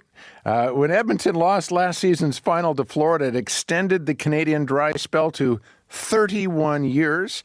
There are reasons to believe that will change this season, though. The Oilers made some significant additions in the offseason. Suddenly everybody wants to play with Connor McDavid and company. And they are listed as Cup favorites this time around by many bookmakers. As for the Jets, they're coming off one of their best regular seasons in club history. They'll certainly be in the mix for at least a Cup run. Scott Arniel's the new head coach, and it will be interesting, Marcy, to see just how new his systems look, as Arniel's very much a disciple of the now retired Rick Bowness. Personnel-wise, for me, the most compelling storyline is the one revolving around the talented youngster Cole Perfetti, who is out of contract. They have to sort something out there. He scored 19 goals last year, even if he was sat out in some games by Rick Bowness, fell out of favor. He's been a good sport about everything, Marcy. Cole Perfetti was the club rep on the team's media tour in the offseason, so let's hope they can get something resolved. We have medicals for all Canadian teams starting today, players hitting the ice tomorrow. All right, gotta go. Scott, thank you. You bet. That is Scott Regerer with Morning Sports. I want to mention this. We do have the fog advisory. You're going to see fog. It's really heavy in Winnipeg and in much of southern Manitoba. But we have had a severe thunderstorm warning for the arm of Grassland, Brenda-Wascata, and Deloraine, around Deloraine. That may have passed for you. Call our traffic line, though, if you're still having issues with thunderstorms in the area. And if you certainly saw any issues with hail and such this morning. 788-3093 is the commuter line. Tomas called the commuter line with something else. He Caldering Sports said there's a stalled car on Marion just before Lagimodiere in the curb lane. That's causing big backups. So keep left to pass 788-3093. Coming up, it's National Coaches Week, and we're going to meet a special coach here in Manitoba. Right now, your CBC Winnipeg News. This is CBC News. Good morning. I'm Heather Wells in Winnipeg. 16 degrees, and it's like being in a cloud with that fog blanketing southern Manitoba, including Winnipeg. So much so, as Marcy said, Environment Canada has issued a fog advisory. We have near zero visibility in open areas right through southern Manitoba. Once this fog lifts, increasing clouds, a chance of showers, just a slight chance, and a high today of 25. MLA Mark Wasilyu spent yesterday defending a Winnipeg police officer against an impaired driving charge. This comes after Wasilyu was turfed from the NDP caucus because his colleague is representing Peter Nygaard, the former fashion mogul convicted of sexual assault. Wasilyu is defending a police officer charged with impaired driving in 2021. NDP caucus chair Mike Moyes says news Wasilyu was defending a police officer reaffirms the caucus made the right decision. Wasilyu says anyone who has a problem with him defending a police officer is entitled to their opinion. Everybody deserves a defense, and I do this on my own time. This doesn't conflict with my duties as a public official, and I think people respect those boundaries. Wasilyu maintains he was not removed because of his legal activities, but because he was too critical of Premier Rob Canoe. Now, criminal defense lawyers are concerned with the rationale used by the NDP to turf Wasilyu from the party. Yesterday, Premier Canoe doubled down on the stance that they kicked him out because he, a lawyer who works at the same firm, represents Peter Nygaard. Canoe says Wasilyu was told to choose between the NDP and Nygaard. Chris Gamby at the Criminal Defense Lawyers Association says lawyers don't tell their colleagues who they can represent. Everybody in this country has a constitutional right to have a defense. They have a right to have a lawyer. It's actually right in the Charter of Rights and Freedoms.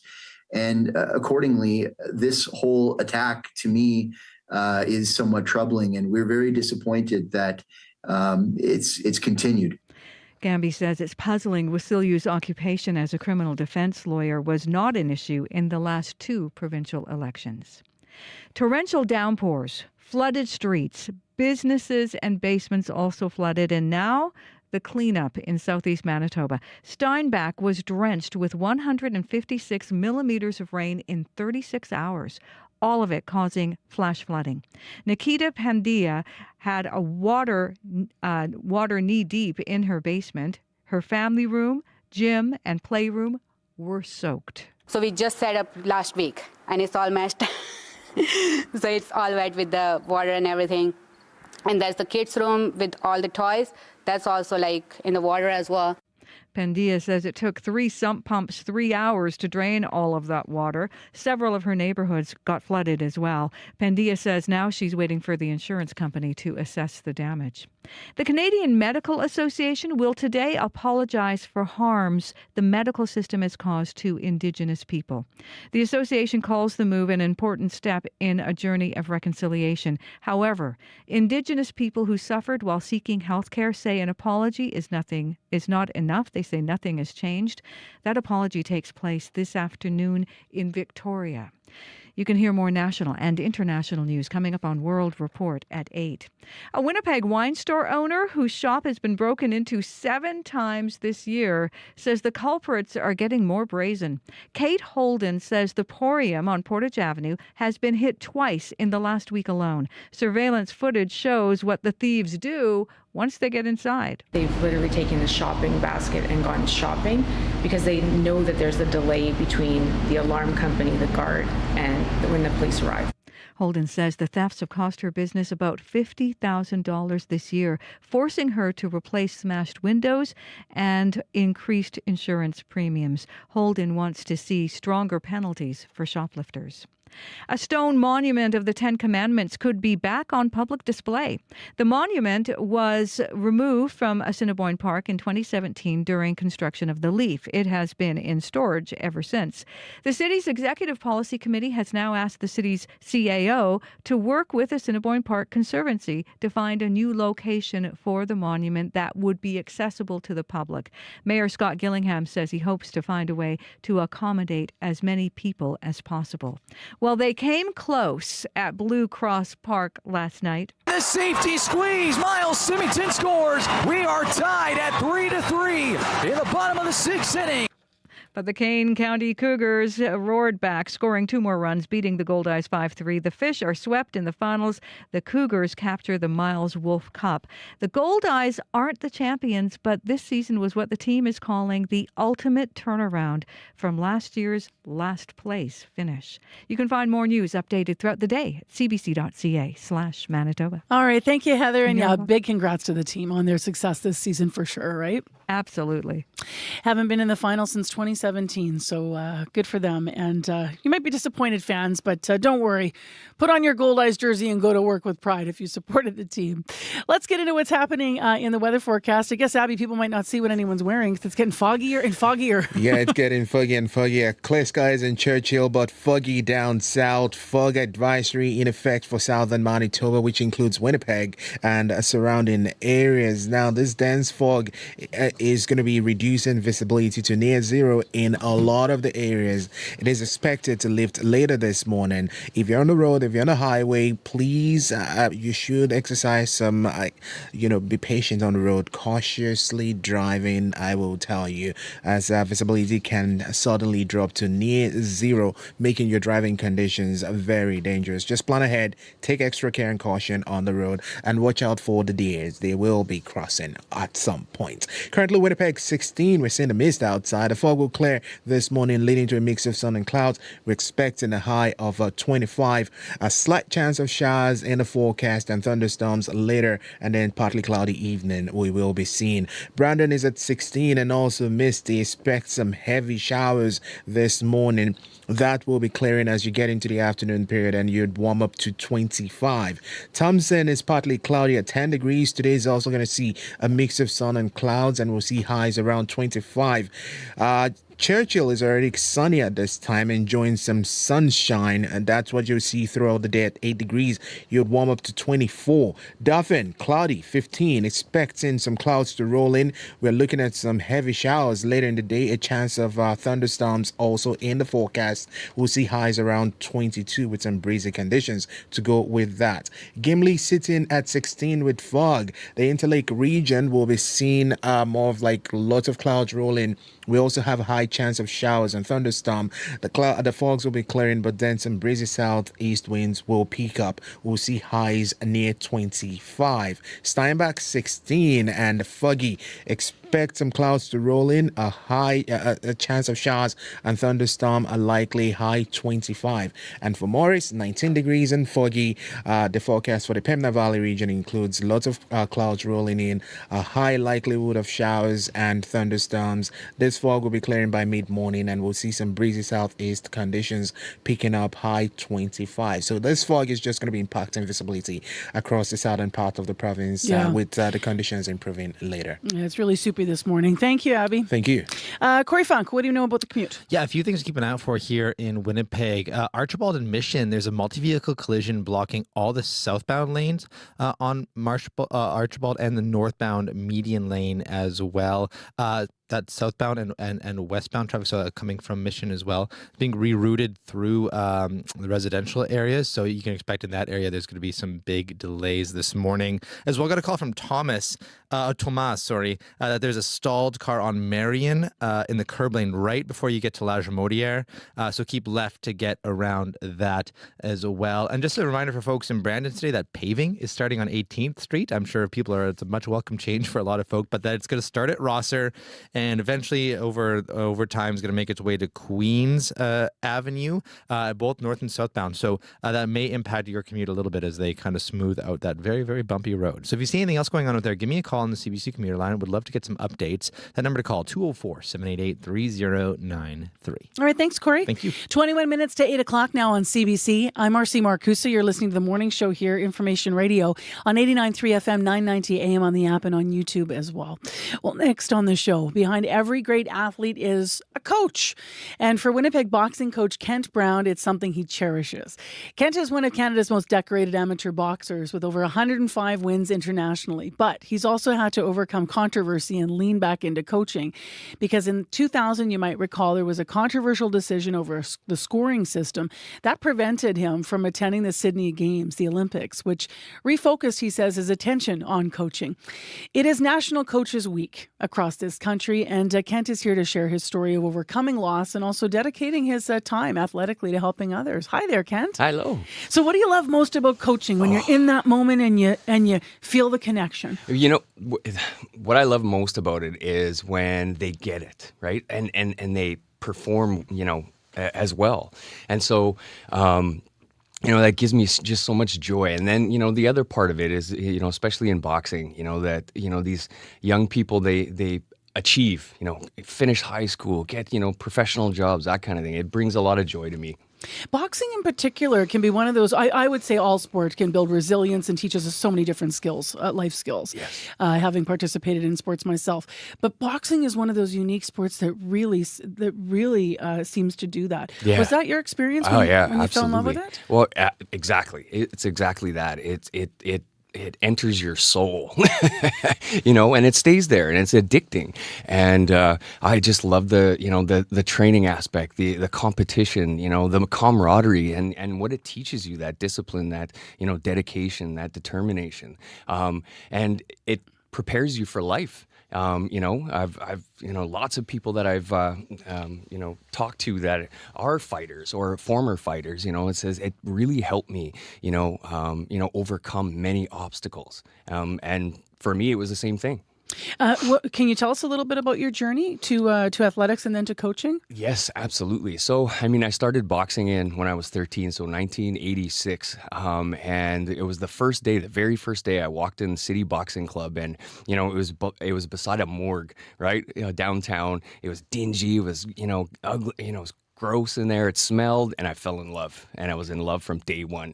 And it's because of my hero Muhammad Ali, right? But that was it. I wanted to be that Olympic champion, and that's what the first thing I said to the coach when I walked in that gym that first day. I said, "I'm going to be the first one to go to the Olympics from this gym," and he laughed, right?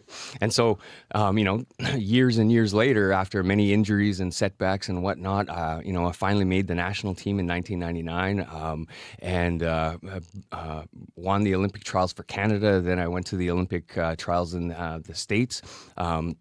I dislocated my thumb in that first tournament, but then the following tournament, I was able to fight, and I was in Mexico, won my first fight. It was beautiful. I was on the way, and I was going to get I was fighting for the silver medal, so my spot won the fight 4-3, but they said no. A piece of paper didn't get printed out. Scoring thing, yeah, right? It was awful. So I was, pretty bitter after that, and stuck around. So we're revisiting this because I actually think it's a huge part of your story, because you actually could have said, then forget it, no more boxing, no more nothing, no more sport. Yep. You seem to have channeled that into coaching, like not the negativity, but taken, staying with the resilience of storyline in you. Yeah. You seem to have channeled that into coaching. Why? Absolutely. Because I just love the sport. I just love what it does for people, all walks of life. You walk into a gym, all walks of life are there, and everybody's getting along, and it's in that camaraderie. You become a family, even though it's an individual sport. I love that. And how do you describe your coaching style? Very passionate, compassionate too, though. So it's both. Who are you? You shouldn't by name maybe, but do you have an example of someone you're proudest of, or extremely proud of, I should say? There's a couple of people I'm very proud of. One of them, Grace Van Boulay. She was a refugee from a country and just a talent. When we went to the Olympic trials, she may not have made it, but eventually she will. And the other one that I'm extremely proud of right now is this young boy Hunter Gagne. Hunter, he's been with me since the beginning. And he's got, 5 fights under his belt, and the last one was the first one he won. And the joy in his face when he finally won, and he's a very talented kid. This kid is super talented. We call him the little Canelo kind of thing, but his nickname is the Hitman. I think the world of the kid. And I've got 2 other kids that I just think they're amazing, like Liam Kopani and Ben Tibbs. Just great kids, man. I love that you're shouting out the names of the kids. I want to give you space for that because these are all, these coaching is about relationships. Do you see it as how much of it is actually teaching the skills and how much of it is actually that relationship piece, that guidance piece? Like when you think about the keys to being a good coach. Yes. It's 50-50. It's both. That whole, the emotions, the setbacks, they're growing up, and they're going to school. Some of them are getting jobs, so yeah, it's I'd say 50-50. What would you say before you go this morning, Kent, to someone who's listening that might be thinking about coaching and starting a career in coaching, about maybe some advice to them? It is the most gratifying and selfish thing for yourself to do, which is awesome though, because you get joy out of it. And especially, being a former athlete and, know what it takes to be there, get to the show. Oop, I flipped my mic off there. Thank you very much for coming in this morning. It's early and appreciate hearing all your stories. And I just love all those local Winnipeg connections and being able to shout out those that you coach. Yeah, thank you. That's Kent Brown with us, head coach at United Boxing Club here in Winnipeg. It is National Coaches Week, and if you want to shout out a coach, and please do, 788-3205 is where you can call us. Poplar River First Nation, let's get to know each other a little bit better. CBC's Communities in Focus is coming to your community September 23rd to 27th. I can't wait to meet you and discover the incredible stories that make Poplar River unique. CBC's Communities in Focus, September 23rd to 27th. Visit cbc.ca/Manitoba/community for details. It is 13 minutes to 8 o'clock. Still ahead on Information Radio after 8 o'clock. We're going to have a conversation about encampments, houselessness encampments. We're going to the city of Hamilton today because there they have some protocols in place. They also are discussing the idea of sanctioned encampments. Well, what does that mean? What does that look like? And we're going to hear also how they, at one point during COVID and the height of some of the challenges in finding people housing, there were 150 people in one encampment. And so what was that like, and where did that lead? Obviously, we're looking at this in the backdrop of things we can learn from other cities as we move forward here in Winnipeg. And we have the mayor on the show tomorrow. So we have an interview coming up after 8 o'clock to that end about protocols and the ideas of a sanctioned encampment and whether or not that's an idea we might want to look at here specifically. Misty in Winnipeg, foggy in Winnipeg, 16 degrees. We've got that advisory that continues. Well, next on Information Radio, as you've been hearing in the news, longtime MLA Mark Wasiliu, who is a practicing lawyer, was in court yesterday defending a police officer against an impaired driving charge. And that's because that's now what he's doing. He's back to working in that way after he packed up his box and he left the ledge. It's all one day after Wasiliu was removed from the NDP caucus. The NDP says he was removed because of his association with a colleague who is representing convicted sexual predator Peter Nygaard.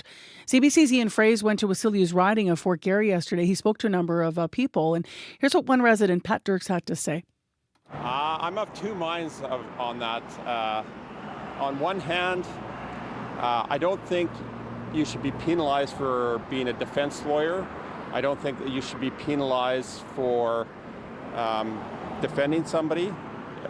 Everybody deserves a rigorous defense, even a guy like Nygaard. And in fact, I mean, it really has very little to do with him anyways, right? He's not defending him. So I'm not sure. I think it's a bit unfair that he's being thrown out. Having said that, I highly doubt that it's all about Nygaard and that. I firmly believe that he's had a dispute with Wab Kinew since he didn't get his seat at the cabinet table. And I think that he's probably stirring things up and probably isn't really a good member of the team. So I don't. He probably doesn't deserve to have a cabinet seat. And if you're not a team player, you have to speak your mind, but you also have to realize that you're a member of a team. So yeah, unfair if he truly was kicked out because of Nygaard. However, I highly doubt that it's all because of Nygaard. I think that's probably an excuse or the straw that broke the camel's back. That's Fort Garry resident Pat Dirk speaking with CBC's Ian Fraze. CBC was in the riding yesterday to talk to you, voters, people that voted with Silu in about your thoughts on the current situation. Now, Wab Kinew, the Premier, told reporters yesterday he does not want anyone in his government to have any association with Peter Nygaard. You have a right to a defense attorney. You do not have a right to be defended by an MLA. And so our team has asked this person to make a choice. Do you want to be a defense attorney or do you want to be an MLA?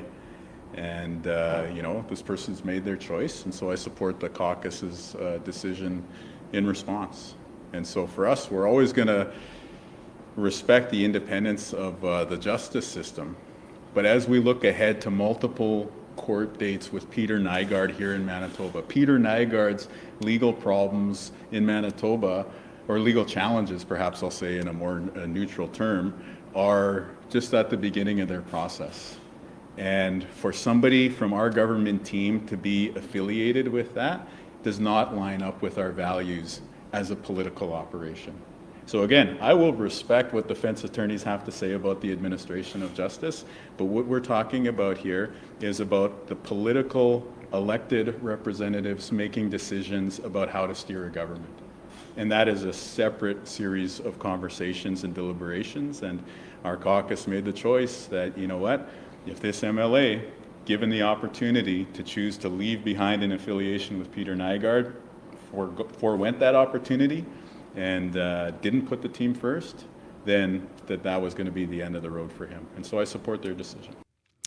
So CBC's Kristen Annabelle spoke with Andrew Flavel Martin. As you may have heard in the news, some of the clips of this. We want to play a bigger piece of this interview. Flavel Martin is an assistant law professor at Dalhousie Law School. And Kristen spoke with him about the independent MLA, Mark Wasilliu, who is now, as I mentioned, defending a police officer against a drunk driving charge. So to be clear, I spoke about Mark Wasilliu packing his bags, leaving the ledge. I should have phrased that correctly. He will still be an MLA. He's just not affiliated with the NDP now. He is an independent. So Kristen spoke with Andrew Flavel Martin about the potential conflict of interest that this could cause. Mr. Wasilliu was defending a Winnipeg police officer who was accused of impaired driving. He's been representing him for about a year, it looks like now. What possible conflicts comes with that, choosing a client who's a Winnipeg police officer? What do you think of that? Assuming that he's going to sit as an independent for a while, it raises fewer concerns for me than it would raise if he was still in the caucus of the governing party. The only thing I would still flag as a concern, potentially, if you're a lawyer representing someone unpopular, might you soft pedal your advocacy so you don't embarrass the government? In this situation, now that this MLA is an independent, are they potentially, could they be perceived as being so keen on getting back into caucus that they would again favor their own political interests over resolutely advocating for their client? I don't think kicking this person out of caucus may pose an issue, but I don't think kicking someone out of caucus is the answer. I would have a lot of concerns about an MLA in the governing party representing, in this case, a Winnipeg police officer. There would be issues around, is this person putting their political interests ahead of the interests of their client? Do they want to avoid embarrassing the government? What's their relationship with the public safety minister? Is that going to affect things? I don't think a government party backbencher should be representing criminal defense clients at all. It gets even more complicated if it's someone like a police officer who has responsibilities to the government or some oversight role by the government. Again, for the most part, now that he's sitting as an independent, I don't think it's that much of an issue anymore. What would a sitting MLA representing a Winnipeg police officer, do you think maybe there should be a sober second before you decide to take them on as a client? For me, there's a difference if you're, depending what party you're in. If it's an MLA sitting with the government caucus, then I think there's issues. If it's someone sitting in the opposition party or an independent, I don't think there's as many issues. Again, I mean, you can make up a scenario like, what if, for example, this person's trying to cross the floor and join the governing party, and so he doesn't want to embarrass the government. An issue with representing a police officer, again, it's not that a police officer shouldn't be represented, it's that it exacerbates the challenges when you have a backbencher practicing criminal defense law. Again, less so now that the MLA is an independent, but this issue of what's his relationship to cabinet members and what's his relationship to cabinet. If he had been parliamentary assistant to the Minister of Public Safety, that would be a huge problem. I would think. There's always this suspicion that backbenchers want to get into cabinet. And so, again, this issue of, are you prioritizing your personal political interests? Because there could be, I would assume, disciplinary consequences to this police officer if they were convicted of impaired driving. That's even more so something that I think there just needs to be a clear separation between folks associated with the government. Again, I don't know the Winnipeg Defense Bar that well, but I have to assume it would not be hard to find a defense lawyer. And so choosing one who happens to be at that point a backbench member of the governing caucus is probably just going to make things complicated and raise questions that even if there isn't really a problem, it's that the reasonable apprehension or public perception of a problem that would get in the way. Now that he's sitting as an independent, I think there's less of an issue and it's less problematic. The government can more easily disassociate themselves from what this MLA is doing as a criminal defense lawyer. Again, I think the reason they gave for kicking him out of caucus was terrible and should be very concerning to everybody. But it may be that the fact that he's out of caucus makes the issues less complicated than they would otherwise have been. Should the NDP been monitoring what cases he was taking on to see if there was any potential conflict of interest? I'm very idealistic, and I try to be upfront about that. I don't think that's the job of the NDP caucus. I think that's the job of the lawyer and of the law society. It's not up to the NDP caucus to know what a conflict is for lawyers, and I think that's the standard that really matters. I would imagine someone in the caucus was keeping an eye on things just in case something embarrassing might happen. Again, I think it's a matter for the lawyer has a duty to avoid a conflict of interest. I don't think that should be farmed out or that responsibility should be put on the NDP caucus or any other caucus, that it's the lawyer's responsibility subject to law society oversight. Like, how should have Mr. Wasiliu handled it then? This is another way in which the situation gets very problematic, right? Because the fact that someone's a client of a given lawyer can itself be privileged and confidential. When you represent someone in court or in public court filings, that becomes public. It would be problematic in a different way if this MLA was disclosing his client list on a running basis to someone in caucus. Because again, depending on who he's representing and what happens with those charges, it may never get to a public stage where he's publicly revealed to be representing a certain person. So that's CBC's Christine Annable speaking to Dalhousie University Assistant Law Professor Andrew Flavel-Martin. If you want to read more of our coverage of this story, we have a number of different stories that we've been covering all week since this started developing. Please go to our website at cbc.ca/Manitoba. It is now 3 minutes to 8 o'clock. Heather Wells is in with our news headlines. Good morning. Well, fall flooding after torrential downpours in southeast Manitoba. Steinbach was drenched with 156 millimeters of rain in 36 hours. Flooding streets, businesses, and basements. We'll take you to Steinbach coming up. And a stone monument of the Ten Commandments could be back on public display. That monument was removed from Assiniboine Park in 2017 during construction of the Leaf. It's been in storage ever since. The city's Executive Policy Committee has now asked the city's CAO to work with Assiniboine Park Conservancy and find a new location for the monument accessible to the public. We'll hear about it in our next local news at 8:30. Thank you, Heather. You're welcome. Coming up after 8 o'clock, we'll go to Hamilton to talk about their model to address homelessness and houselessness. They have protocols in place for encampments, for example, so we're going to hear more about that and the idea of a sanctioned encampment. Really interesting interview coming up, so stay tuned for that after 8.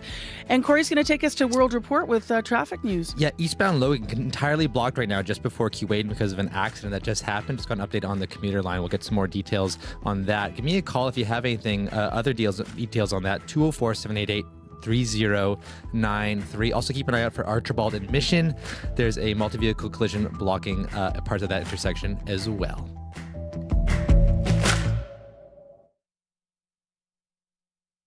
Today on Q. I'm Talia Schlanger sitting in for Tom Power. Miranda Lambert is one of the most successful women in country music. She'll tell you about her 2 decades in the business and why she wanted her new album to be a love letter to Texas, where it all started. I learned everything from those days. Q, this morning at 10:30 in Newfoundland, and on the CBC Listen app, or wherever you get your podcasts. The most important stories of the day from the places where they are happening. The news that matters in your community, your country, your world. It's news that belongs to you. Your World Tonight, every evening, 7 days a week, on CBC Radio 1, CBC Listen, and everywhere you get your podcasts. This is World Report. Good morning. I'm Marcia Young. There is outrage in the Middle East. Leaders are responding to yesterday's mass pager attack. Lebanon says 12 people, including 2 children, were killed when thousands of Hezbollah pagers detonated. It plans to formally complain before the United Nations. And Iran is calling the attack a violation of international law. U.S. Secretary of State Antony Blinken says this is all bad for regional stability. We remain very clear about the importance of all parties avoiding any steps that could further escalate the conflict that we're trying to resolve. Lufthansa and Air France are now suspending more flights to Tel Aviv, Tehran, and Beirut. The CBC's Sasha Petrusik has more on a region bracing for a bigger war. In Lebanon, people donated blood and doctors treated hundreds of wounded as the country reeled.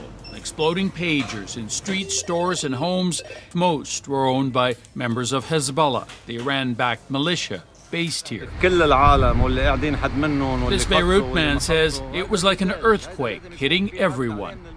Tension is rising throughout the region as Israel's blamed for escalating a conflict with Hezbollah that already sees near daily exchanges of rockets and airstrikes across the border.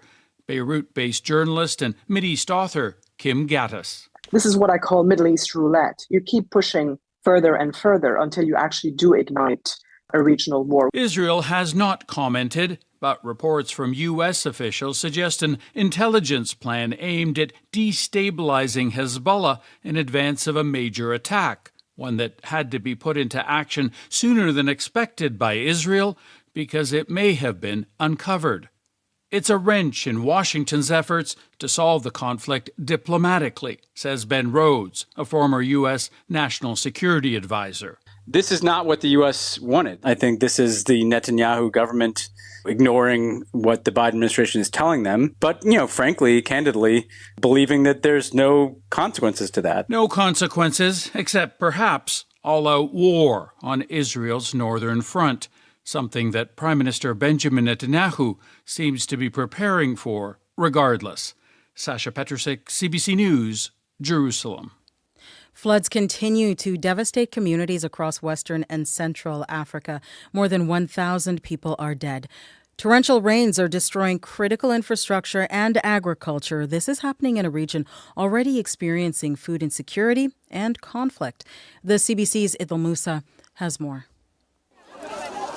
Severe flooding across West and Central Africa has affected an estimated 4 million people. Many of the displaced have sought refuge in makeshift, overcrowded shelters. Hatab Mahi is with Doctors Without Borders in Chad. There is no access to safe water. Most of the water source had been contaminated by the flood. And experts say that increases the risk of waterborne diseases, aggravating an already difficult situation. Dalia Alakati is with Save the Children Canada. This is really critical, especially in places that are experiencing hunger. So when you compound all those factors together, the outcomes for children are really quite poor. The flooding has damaged schools and healthcare centers, and it's destroyed hundreds of thousands of homes, including Yagamo Malum Kachalas. She and her family were rescued from floodwaters in northeastern Nigeria by soldiers who reached them by boat. I have a little brother who's missing, she says. I don't know whether he is alive or not. We need help. There is no food. Floodwaters also caused bridges and dams to collapse. Nearly 300 people escaped from a Nigerian prison after rushing waters caused the jail's walls to crumble. Idil Musa, CBC News, Toronto. The Indian government says more Indian students die while studying in Canada than any other country. It released a report in July that says nearly 200 Indian students died in Canada over the past 5 years. The CBC's Angela McInnes has been speaking to people about the pressures Indian students face in this country. His father and mother, they are still grieving on the son's death. Roshan Matthew is remembering his brother-in-law, Jibin Benoy. Today marks 2 years since Benoy was killed in London in a still unsolved hit-and-run. The 29-year-old was an international student at Fanshawe College. When he left, his parents in Kerala, India, had no idea they'd never see their son alive again. I don't think that they can ever recover from that. Benoy is among 172 students from India who have died in Canada since 2019. Those numbers come from India's Ministry of External Affairs. It lists natural causes, accidents, attacks, and medical conditions as the reasons, but Toronto immigration lawyer Sergio Karras thinks there are other considerations. They were either ill-informed or they were duped into thinking that things would be a lot cheaper. Karras believes the high death rate is linked to holes in Canada's study permit program, which he says has grown too large and unmanageable. International students pay up to 4 times the cost of domestic tuition. A federal law restricts them from working more than 24 hours a week. Peggy Sattler is Ontario's education critic. She says there should be more protections in place. The fact that international students from India are coming here and are experiencing such tragedy is absolutely unacceptable. The Canadian Federation of Students is also calling for better supports for international students. Angela McInnes, CBC News, London, Ontario.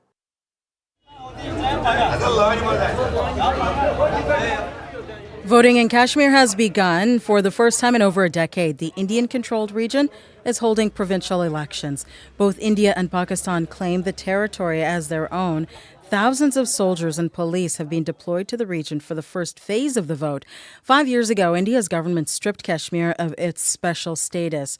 It was seen as a power move by Prime Minister Narendra Modi's Hindu nationalist government. The Kashmir region is mostly Muslim. 8.7 million people are registered to vote for their local government. The final votes will be counted and released on October the 8th. Voters in North Carolina are getting ready to cast their ballots. Advanced voting in one of the tightest swing states begins on Friday. Democrats appear to be making gains among North Carolina's younger voters. That crucial demographic could end up deciding the outcome of November's U.S. election. The CBC's Katie Simpson has more from Charlotte. Hi everyone, I know it's super strange that there's a Canadian news crew in your classroom. At the University of North Carolina in Charlotte, inside a first-year political science class with dozens of students, we asked what they thought about the change from Joe Biden as the Democratic nominee for president to Kamala Harris. I'm just curious, if we get a show of hands, when that switch happened, did any of you in this room become more engaged with the election? So that's a pretty significant number. At least 2/3 of the class raised a hand. Very exciting as a woman. Students later told us they're more excited to vote. Frankly, it's just refreshing to have someone who is younger and, frankly, more coherent. The results surprised their professor, Eric Haberleg. For a big class like that, to have that level of engagement on anything is pretty remarkable. Many of them are probably more likely to vote than they would have been if Joe Biden was the candidate. Democrats are trying to improve turnout among younger voters as part of their strategy to try to flip the state. Democrats have had trouble winning here. The races typically are very close, but Republicans win. Months ago, Donald Trump had a steady lead in North Carolina. But ever since Harris launched her campaign, polls suggest she's slowly gained ground. And now it's a dead heat. Winning here makes the path to the White House so much easier, and that is why both Democrats and Republicans are digging in for a fight. Katie Simpson, CBC News, Charlotte, North Carolina. Jeremy Dutcher has done something no musician has done before. He has won the Polaris Music Prize for a second time. To bring forward art and music in this land, in our languages, with our aesthetics, All I have to say is we're here shining for you. Now go shine for other people. Dutcher's second Polaris-winning album is called Moda Wula Noak. It is sung partly in English and partly in Wolostagwe. He says it is about confronting the nuances of the modern Indigenous experience. The $50,000 prize is awarded to the best Canadian album of the year. It is selected by a panel of judges based purely on artistic merit.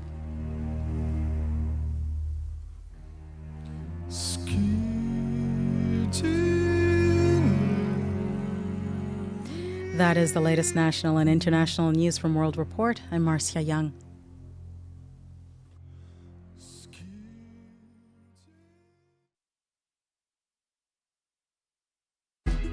Good morning, Manitoba, and hello, Winnipeg. I'm Marcy Marcusa. This is Information Radio. We're live downtown on CBC from our studios here on Portage Avenue, where it is mighty foggy, folks. Fog advisory continues. We'll get into the weather in a moment. And thanks for joining us this Wednesday morning on 89.3 FM, 990 AM on the app, or you might be on YouTube this morning watching the show as well.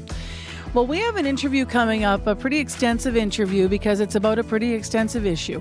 Talking about the houseless encampments across Winnipeg, but also in cities and communities across the country as people are struggling with homelessness and all kinds of other issues trying to make ends meet.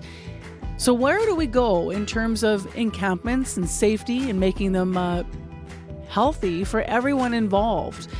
As we continue our coverage, we're going to go to the city of Hamilton today. That is because they have put specific protocols in place for their encampments, and they're considering sanctioned encampments. What does that mean?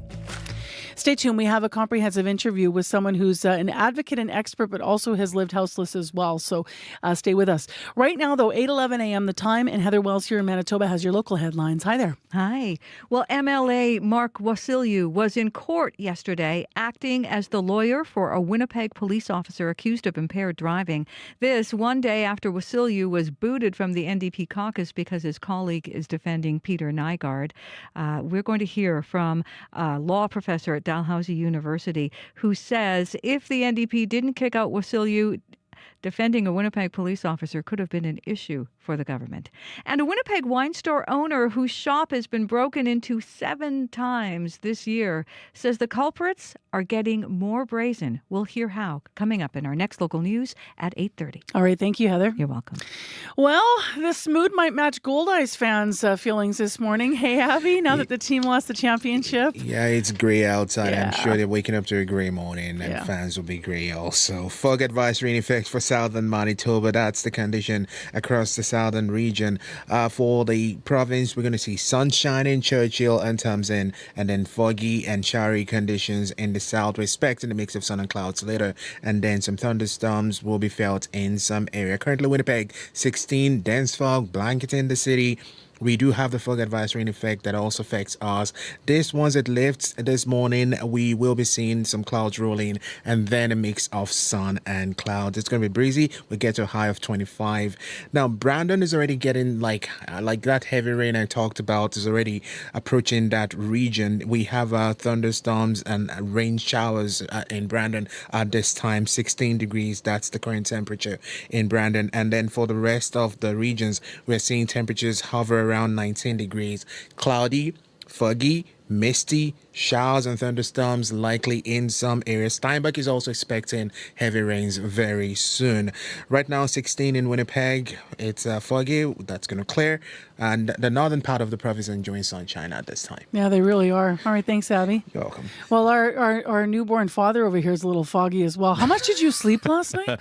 I less than 2 hours, probably. I didn't even sleep in a bed last night. I was either in a chair or on a couch. That's for all of you parents out there listening. Yeah. That might have newborns. Yeah. We feel your pain. You still got to get up and go through work. And you have a big list of traffic to tell us about. Yeah, I know. So let's see if I can pronounce Give me some coffee. Yeah, sounds good. I'll start at Archibald and Mission. There was a multi-vehicle collision there earlier. So there has been some changes there. So the collision has been moved to the southbound curb lane on Archibald. All those other lanes are now open, but there's still some large backups in the area, says the city. So you can expect some delay delays if you're approaching Archibald and Mission. Look out for that. Also, got a call from Tomas earlier that there was a stalled car at Marion and La Jamaudière, may still be there in the curb lane. So some backups on Marion potentially still going on. And finally, also got a call about on eastbound Logan just before Key Wade, and there's a multi-vehicle collision, mostly blocking the curb lane. So look out for that. That may also still be causing issues for folks. If you see anything else going on there, if you've got some updates. Actually, and one final thing here. I'm keeping it together here. There in Brandon, if you are in Brandon, there's some paving starting today on 18th Street. It's going to start at Aberdeen, both north and southbound, and it's slowly going to make its way. So it's going to start at Rosser, and it's going to slowly make its way to Queens Avenue. So heads up there, that paving, hopefully by the end, is going to be a lot smoother commute for folks down 18th Street. But just heads up there. But if you do see anything else going on, give me a call on the CBC commuter line. That number, 204-788-3093.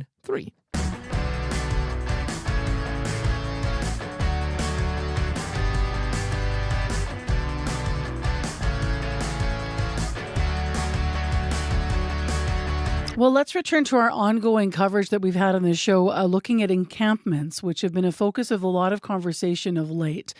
Last week on the program, we heard from a resident in Winnipeg who voiced concerns over safety in Osborne Village.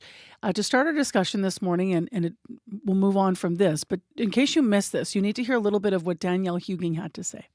I think that we need to explore better options for this, maybe sanctioned encampments, perhaps more safe housing, obviously, but maybe curfews in the park, especially parks that are frequented by children. It's those measures need to be explored. Other cities have these issues. We're not so unique.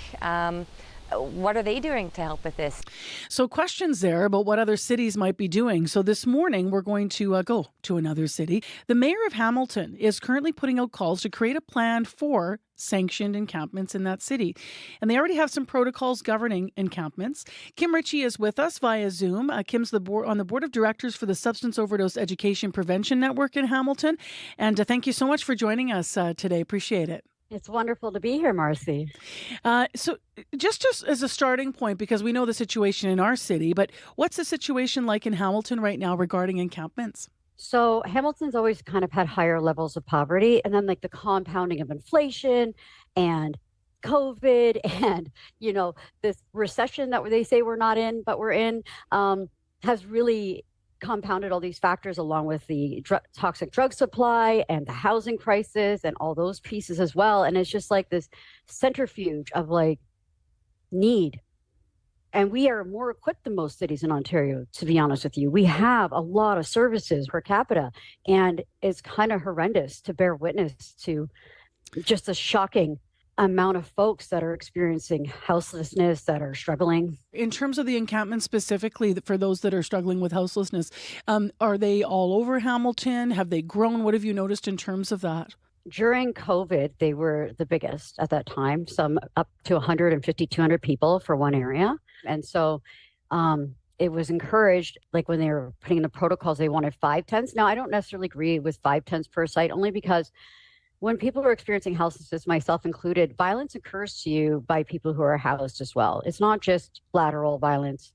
So there's safety to be found in being near each other, right? So I just want to break it down for 1 second. So you said up to 150 people. And I mean it, 150 people. Got it. And okay.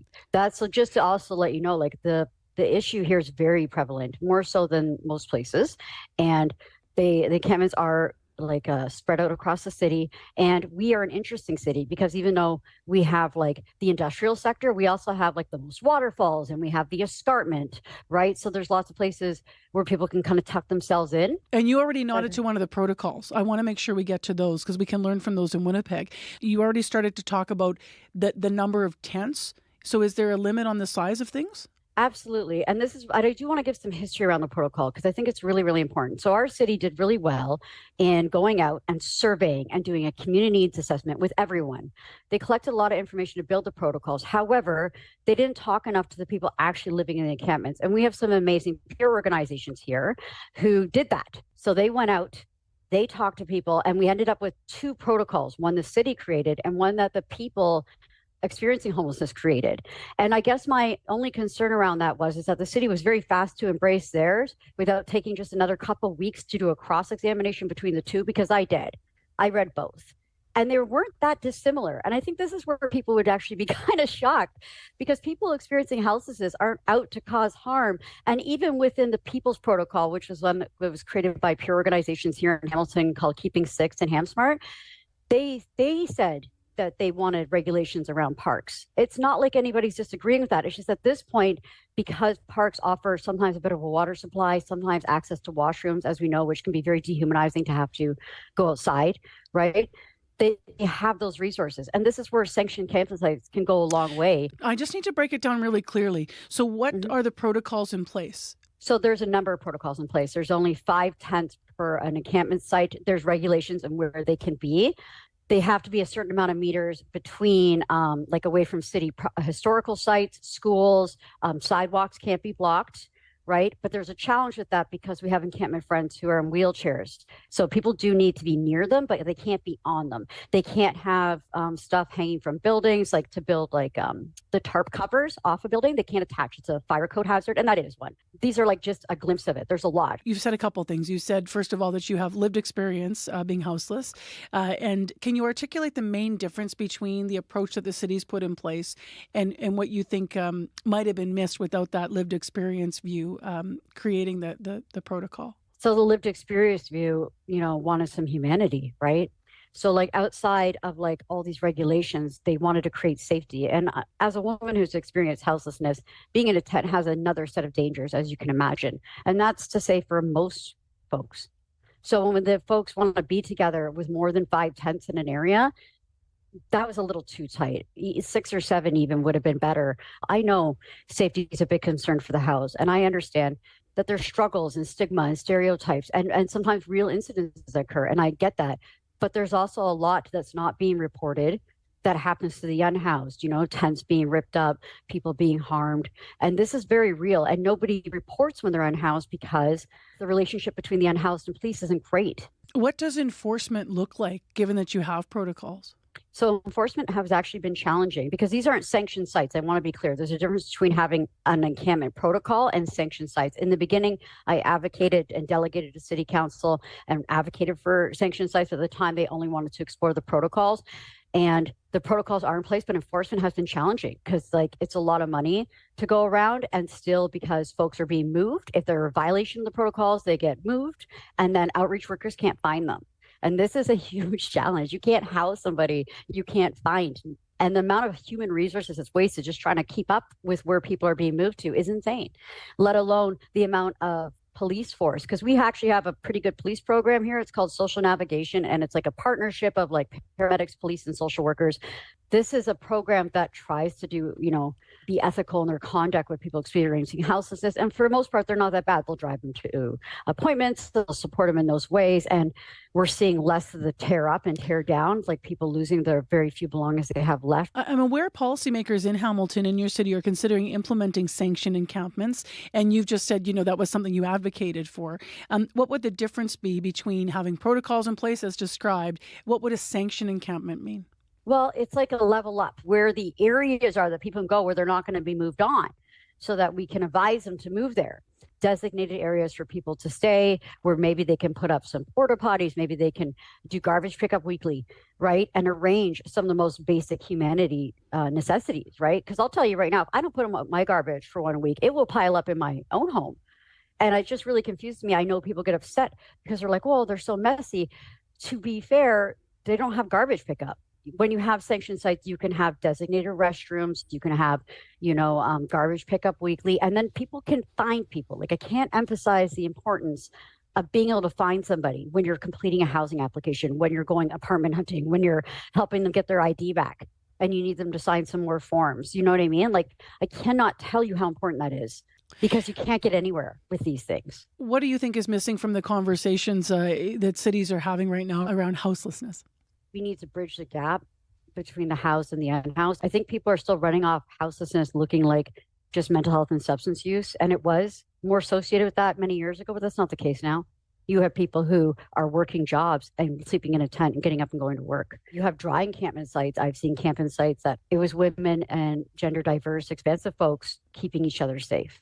I don't think people realize that it doesn't look the same anymore. So anybody who experiences rent eviction or has to move or anything that happens, they're now going to be houseless. So this is going to get bigger. And that is one of my primary concerns with the sanctioned encampment sites, that they become the forever solution and not a temporary bridge until we can provide enough funding and resources to build dynamic housing. But also the province needs to take responsibility and understand that they need to increase the rates for the disability support program, because it's not right. You know, we do okay with seniors, but we can't forget the rest of our population either. Kim Ritchie, thank you very much for joining us from Hamilton. Appreciate it. Yeah, thank you for having me, Marcy. That's Kim Ritchie. She's on the board of directors for the Substance Overdose Education Prevention Network in Hamilton, and also has lived experience with houselessness herself. The mayor of Winnipeg will be on the show tomorrow for our regular monthly interview, so we'll talk to him about the idea of sanctioned encampments and more permanent sites, and what role that may or may not play as we move forward here in Winnipeg looking for solutions. It is 8:25 a.m. on 89.3 FM, 990 a.m. on the app or YouTube. Now, we're about to put some shots up on YouTube, but we've been trying to explain how foggy it is out there, and it's hard to articulate, but we've got some great examples here. These photos that I'm going to describe here for the radio listeners, if you're not on YouTube, these were shot by our colleague, CBC videographer Gary Soliak, and these are a couple shots of the fog. So this is Esplanade Real that we're looking at, and if you're in St. B this morning, you'll know this because you're driving over the bridge and you're looking at the outline, literally, of the Canadian Museum for Human Rights, and it's just shrouded in fog. You're actually missing the top spire. If you didn't know that building weren't a dome, you would think that that was actually the top of the CMHR, because that iconic glass spire at the top is completely shrouded in fog, at least in these photos that Gary snaps. We've got two of them here. And they're just really great examples of how foggy it's been in Winnipeg. Usually in the city, it kind of dissipates, or it doesn't kind of sort of hang quite as low, but it's been sticking around all morning. We still have the advisory that has been issued for the city of Winnipeg when it comes to the fog, and that hasn't lifted yet. So Steinbach, Selkirk, Dougal, Portage, Morden, Bessette, Whiteshell, Sprague, Brandon, and Killarney all involved in this advisory as well. It's gotten a little bit better downtown, but it's still something to be aware of heading out. Thanks to Gary for sending in those shots for us as well.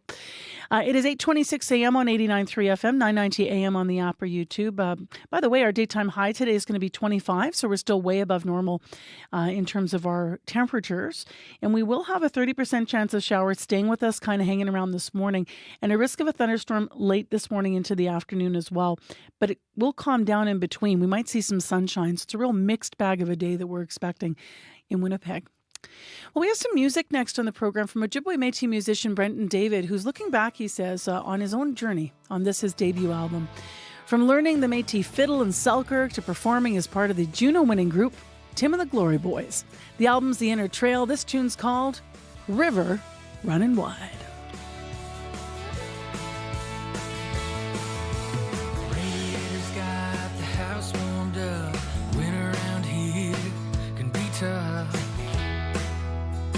But I wouldn't trade it. There's a fiddle tune on the Métis hour, white sunrise and crocus flowers. We hold our tongue more than I'll admit. But you're in luck if you listen up. I'll let you in on where happiness is. You don't need a reason. Go tell them that they're right. And let them keep believing grass is greener on their side.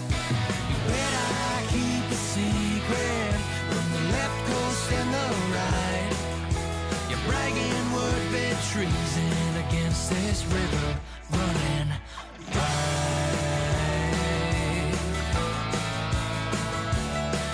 Well, I bet that city apartment lost a couple stars when your neighbors moved in.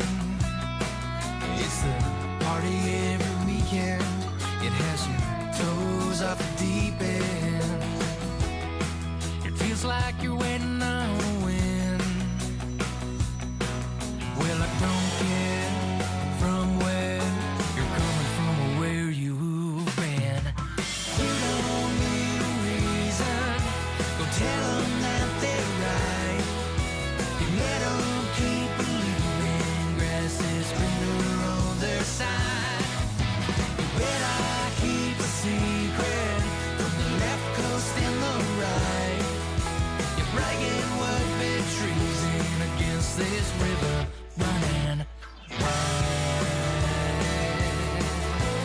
Brent and David and River running wide on CBC 89.3 FM, 990 AM on the app or YouTube. We're going to let this music take us into the news.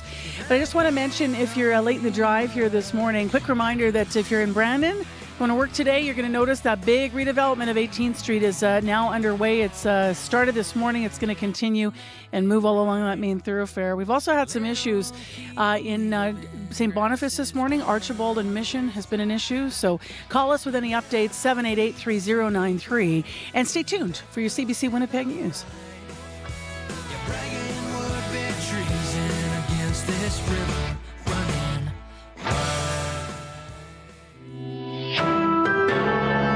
This is CBC News. Good morning. I'm Heather Wells in Winnipeg. At 8:30, still a little bit of fog out there and more in open areas, so do be careful. It's 16 degrees right now in Winnipeg. We're headed to a high of 25 with a chance of showers and a risk of a thunderstorm later today. MLA Mark Wasilyu was in court yesterday acting as the lawyer for a Winnipeg police officer accused of impaired driving. This comes one day after Wasilyu was booted from the NDP caucus because his colleague is defending Peter Nygaard. The police officer who Wasilyu was defending was charged with impaired in 2021 after his motorcycle crashed. Andrew Flavel Martin teaches law at Dalhousie University in Halifax. He says if the NDP didn't kick out Wasilyu, defending a Winnipeg police officer could have been an issue for the government. There would be issues around, again, is this person putting their political interests ahead of the interests of their client? Do they want to avoid embarrassing the government? Wasilyu says everyone deserves a defense, and his work as a lawyer, he says, is always done in his free time. Now, criminal defense lawyers say it is troubling the NDP remains defiant on its reason for dumping Wasilyu. Yesterday, Premier Wab Kinew insisted the NDP has every right to kick him out. Kinew says Wasilyu was told to choose between the NDP and Nygaard. Chris Gamby at the Criminal Defense Lawyers Association says lawyers don't tell their colleagues who they can represent. He says it's concerning Wasilyu's occupation has become an issue. It wasn't a problem that he was acting as a defense lawyer before. All of a sudden, now it has become a major issue such that he needs to be removed from caucus. I don't really understand the rationale there. Gamby takes issue with Kinew's comments that being a defense counsel or representing any accused person constitutes an error in judgment. People in Steinbach are cleaning up after torrential rain caused flash flooding. Several basements were flooded, including Nikita Pendia's. She says the water was knee-deep in her family room, playroom, and gym, a space that was just finished last week. We used 3 sub pump, one what we had in the basement, and we rented one, and we just bought it from the neighbor as well. And we managed to take out all the water. And it started from the garage as well. Steinbach was soaked, drenched with 156 millimeters of rain in 36 hours. Pandia says several of her neighbors' properties also flooded, and now she's waiting for the insurance company to assess the damage. A federal inquiry scheduled to hear today from former and current politicians who have been targeted by foreign meddling initiatives. Former Conservative leader Erin O'Toole, Conservative MP Michael Chong, and New Democrat MP Jenny Kwan have all been identified publicly as targets of Chinese interference. The latest hearings on foreign interference are focusing on the capacity of federal agencies to detect and counter this outside meddling. A final report is due by the end of the year. A Winnipeg wine store owner wants stronger penalties for shoplifters after her shop has been targeted 7 times this year. Kate Holden says the Porium on Portage Avenue has been hit twice in the last week alone. A series of brazen overnight thefts caught on her surveillance cameras. You can see them break through the window with a cinder block or rocks. You can see them jump in through the window, lift up the film, get into the store, grab a shopping basket. They're looking for certain bottles. Certain expensive bottles of wine. Holden says the thefts have cost her business about $50,000 this year. Smashed windows are just one consequence. The repeated thefts have also caused her insurance premiums to go up. And Holden says that is a reality for small business owners facing the increase in retail theft. A stone monument of the 10 Commandments could soon be back on public display. That monument was removed from Assiniboine Park in 2017 during construction of the Leaf. It has been in storage ever since. The city's Executive Policy Committee has now asked the city's CAO to work with the Assiniboine Park Conservancy to find a new location for the monument, one that would be accessible to the public. Mayor Scott Gillingham says he hopes to find a way to accommodate as many people as possible. The Conservancy says it is willing to work with all parties to find a permanent home for the monument of the Ten Commandments. You can find more news updated throughout your day. All you have to do is head to our website, cbc.ca/Manitoba. All right, thanks for the morning, Heather Wells. Thank you. Thanks to our news department. That is Heather Wells and Joni Nicolo and Megan Ketchison this morning. In addition, our associate producers and our leaders in unit, Leif Larson and Nellie Gonzalez. And, of course, our live team. So Kevin Dipatebo and Corey Funk and Abby Adeyemi. Corey, why don't you go first with the traffic issues right now? Yeah, keep an eye out if you are heading down eastbound Logan just before Keewaydin. Heard about on the commuter line about a multi-vehicle collision there in the curb lane, maybe causing some issues for folks as well. There was a collision at Archibald and Mission. It has been moved to the southbound curb lane on Archibald, but it may still be causing some other issues, just backups just from people going through there and it backing up over time. Those are the biggest issues out there, but I'll be back tomorrow to take more calls. Write this number down so you can give me a call if you see something. 204-788-3093. All right, thanks, Corey. Thank you. And Abby? Blankets of fog across the southern part of the province. We're going to see thunderstorms and rain showers for Brandon and Steinbach. Heavy rains at times, and that would clear by the afternoon. And the north is enjoying sunshine and clear skies. We'll see temperatures for most of the regions get close to 25. Right now, Winnipeg at 16. All right. Well, we usually don't have fog hanging around all morning, but it just didn't let go, right? Mm-hmm. All right. Thank you, too. And thank you for listening, everyone, to Information Radio. My name's Marcy Marcusa. This is CBC on 89.3 and on YouTube. Please subscribe to our CBC Manitoba YouTube channel. You can check out interviews, past shows. You can see all the visuals that you might miss if you're just listening to the program. And we hope you tune in again tomorrow. Stay tuned. The Current's coming up next. Have a great day.